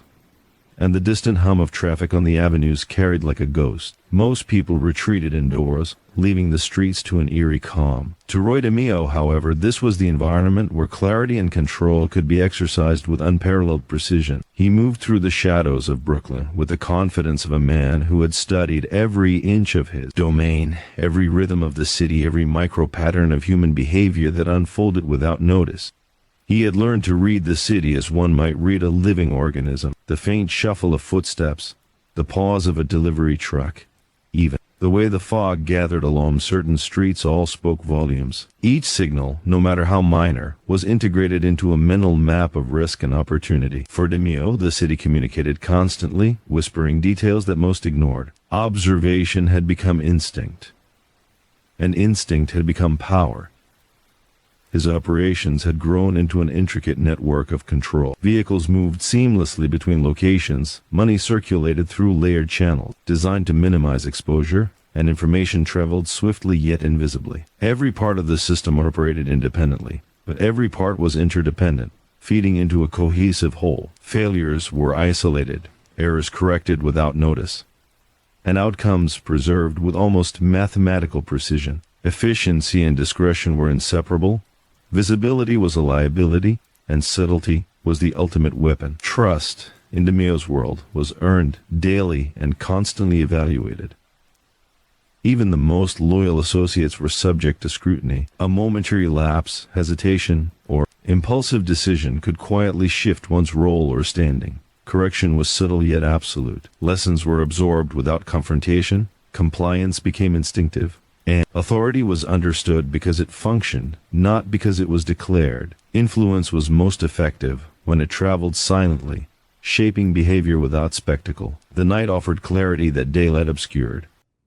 With fewer distractions and quieter streets, he reviewed operations mentally, anticipating challenges and rehearsing contingencies. Mistakes were minimized because preparation allowed him to act before problems could escalate. Every choice was deliberate, every step measured, and every outcome anticipated. Observation and foresight were more powerful than force. Even within his trusted circle, behavior was analyzed at a microscopic level. A pause, a gesture, an overconfident glance, even a subtle tremor in speech revealed intentions more clearly than any conversation could. Corrective measures were discreet but decisive. The system maintained itself through observation, subtle influence, and invisible enforcement. Those who faltered were quietly removed from influence, teaching lessons without confrontation and reinforcing the culture of instinctive compliance. Law enforcement was a persistent variable, yet fragmented and inefficient. Patrols, sporadic investigations, and inconsistent surveillance created pressure but rarely impacted operations. Evidence was incomplete, timelines fractured, and attention diffused. DeMeo leveraged these weaknesses, maintaining continuity while remaining invisible. Observation, anticipation, and adaptation replaced confrontation and risk. Environmental awareness was a constant priority. Changes in light, traffic, weather, or neighborhood activity informed operational decisions. Even minor shifts could indicate opportunity or danger. By understanding these patterns, DeMeo maintained control in a city that appeared unpredictable to outsiders. Timing was more powerful than force, and patience was a constant advantage. Every subtle intervention reinforced authority. Streets adjusted instinctively to his presence. Compliance emerged without instruction. Influence spread silently. Boundaries respected instinctively. Power existed because it functioned, not because it was displayed. Outcomes were controlled through timing, behavior, and subtle manipulation, not confrontation. Isolation was both strategy and shield. Emotional detachment provided clarity and reduced vulnerability. Relationships existed for function only. Loyalty was conditional, and trust continuously assessed. Engagement was deliberate, presence purposeful, and interactions measured. Observation and discretion were the tools through which influence traveled, guiding behavior without coercion. Above ground, life appeared ordinary. Families moved through routines, commerce flowed predictably, and the city maintained its pulse. Beneath this ordinary surface, however, the network of control operated flawlessly. Subtle adjustments, quiet interventions, and constant observation ensured seamless functionality. Apparent chaos masked deliberate orchestration. Outcomes subtly guided by an unseen hand. DeMeo's mastery lay in patience, discretion, and observation. Authority was exercised quietly, influence extended without announcement, and power maintained without spectacle. Survival relied on subtlety, precision, and anticipation. In a city addicted to visibility, recognition, and motion, he thrived through stillness, manipulating events unseen and shaping outcomes with methodical exactness. As winter deepened into its coldest days, the streets grew stiller, and the night seemed to stretch infinitely. Yet even in this stillness, the city moved according to invisible patterns he had long mastered. Operations continued, adjustments were made silently, and control remained absolute. The pulse of the underworld, measured and deliberate, flowed through him like an extension of his own consciousness. Roy DeMeo's presence was unseen, yet it permeated every facet of the system he had built. Influence traveled through subtle cues, invisible instructions, and careful manipulation of circumstance. Each action reinforced authority, each decision maintained stability, and every observation ensured continuity. In a world obsessed with motion, attention, and spectacle, he operated in stillness, crafting order from chaos without recognition, shaping outcomes without notice. The city's winter nights stretched long, cold, and silent, yet within them, DeMeo moved steadily, unseen yet omnipresent, orchestrating events with patience, precision, and unyielding authority. The mechanisms of the underworld continued to function seamlessly, every detail accounted for, every risk anticipated, every opportunity exploited. He remained the silent force behind the rhythm of New York's underworld, a presence defined not by noise or display, but by the invisible control he exerted with unwavering mastery And in the stillness of those long, frozen nights, the city flowed under his silent hand, a living testament to his discipline, his observation, his unchallenged command, a quiet, invisible legacy of a man who mastered the shadows and ruled the rhythm of an empire that few could ever perceive.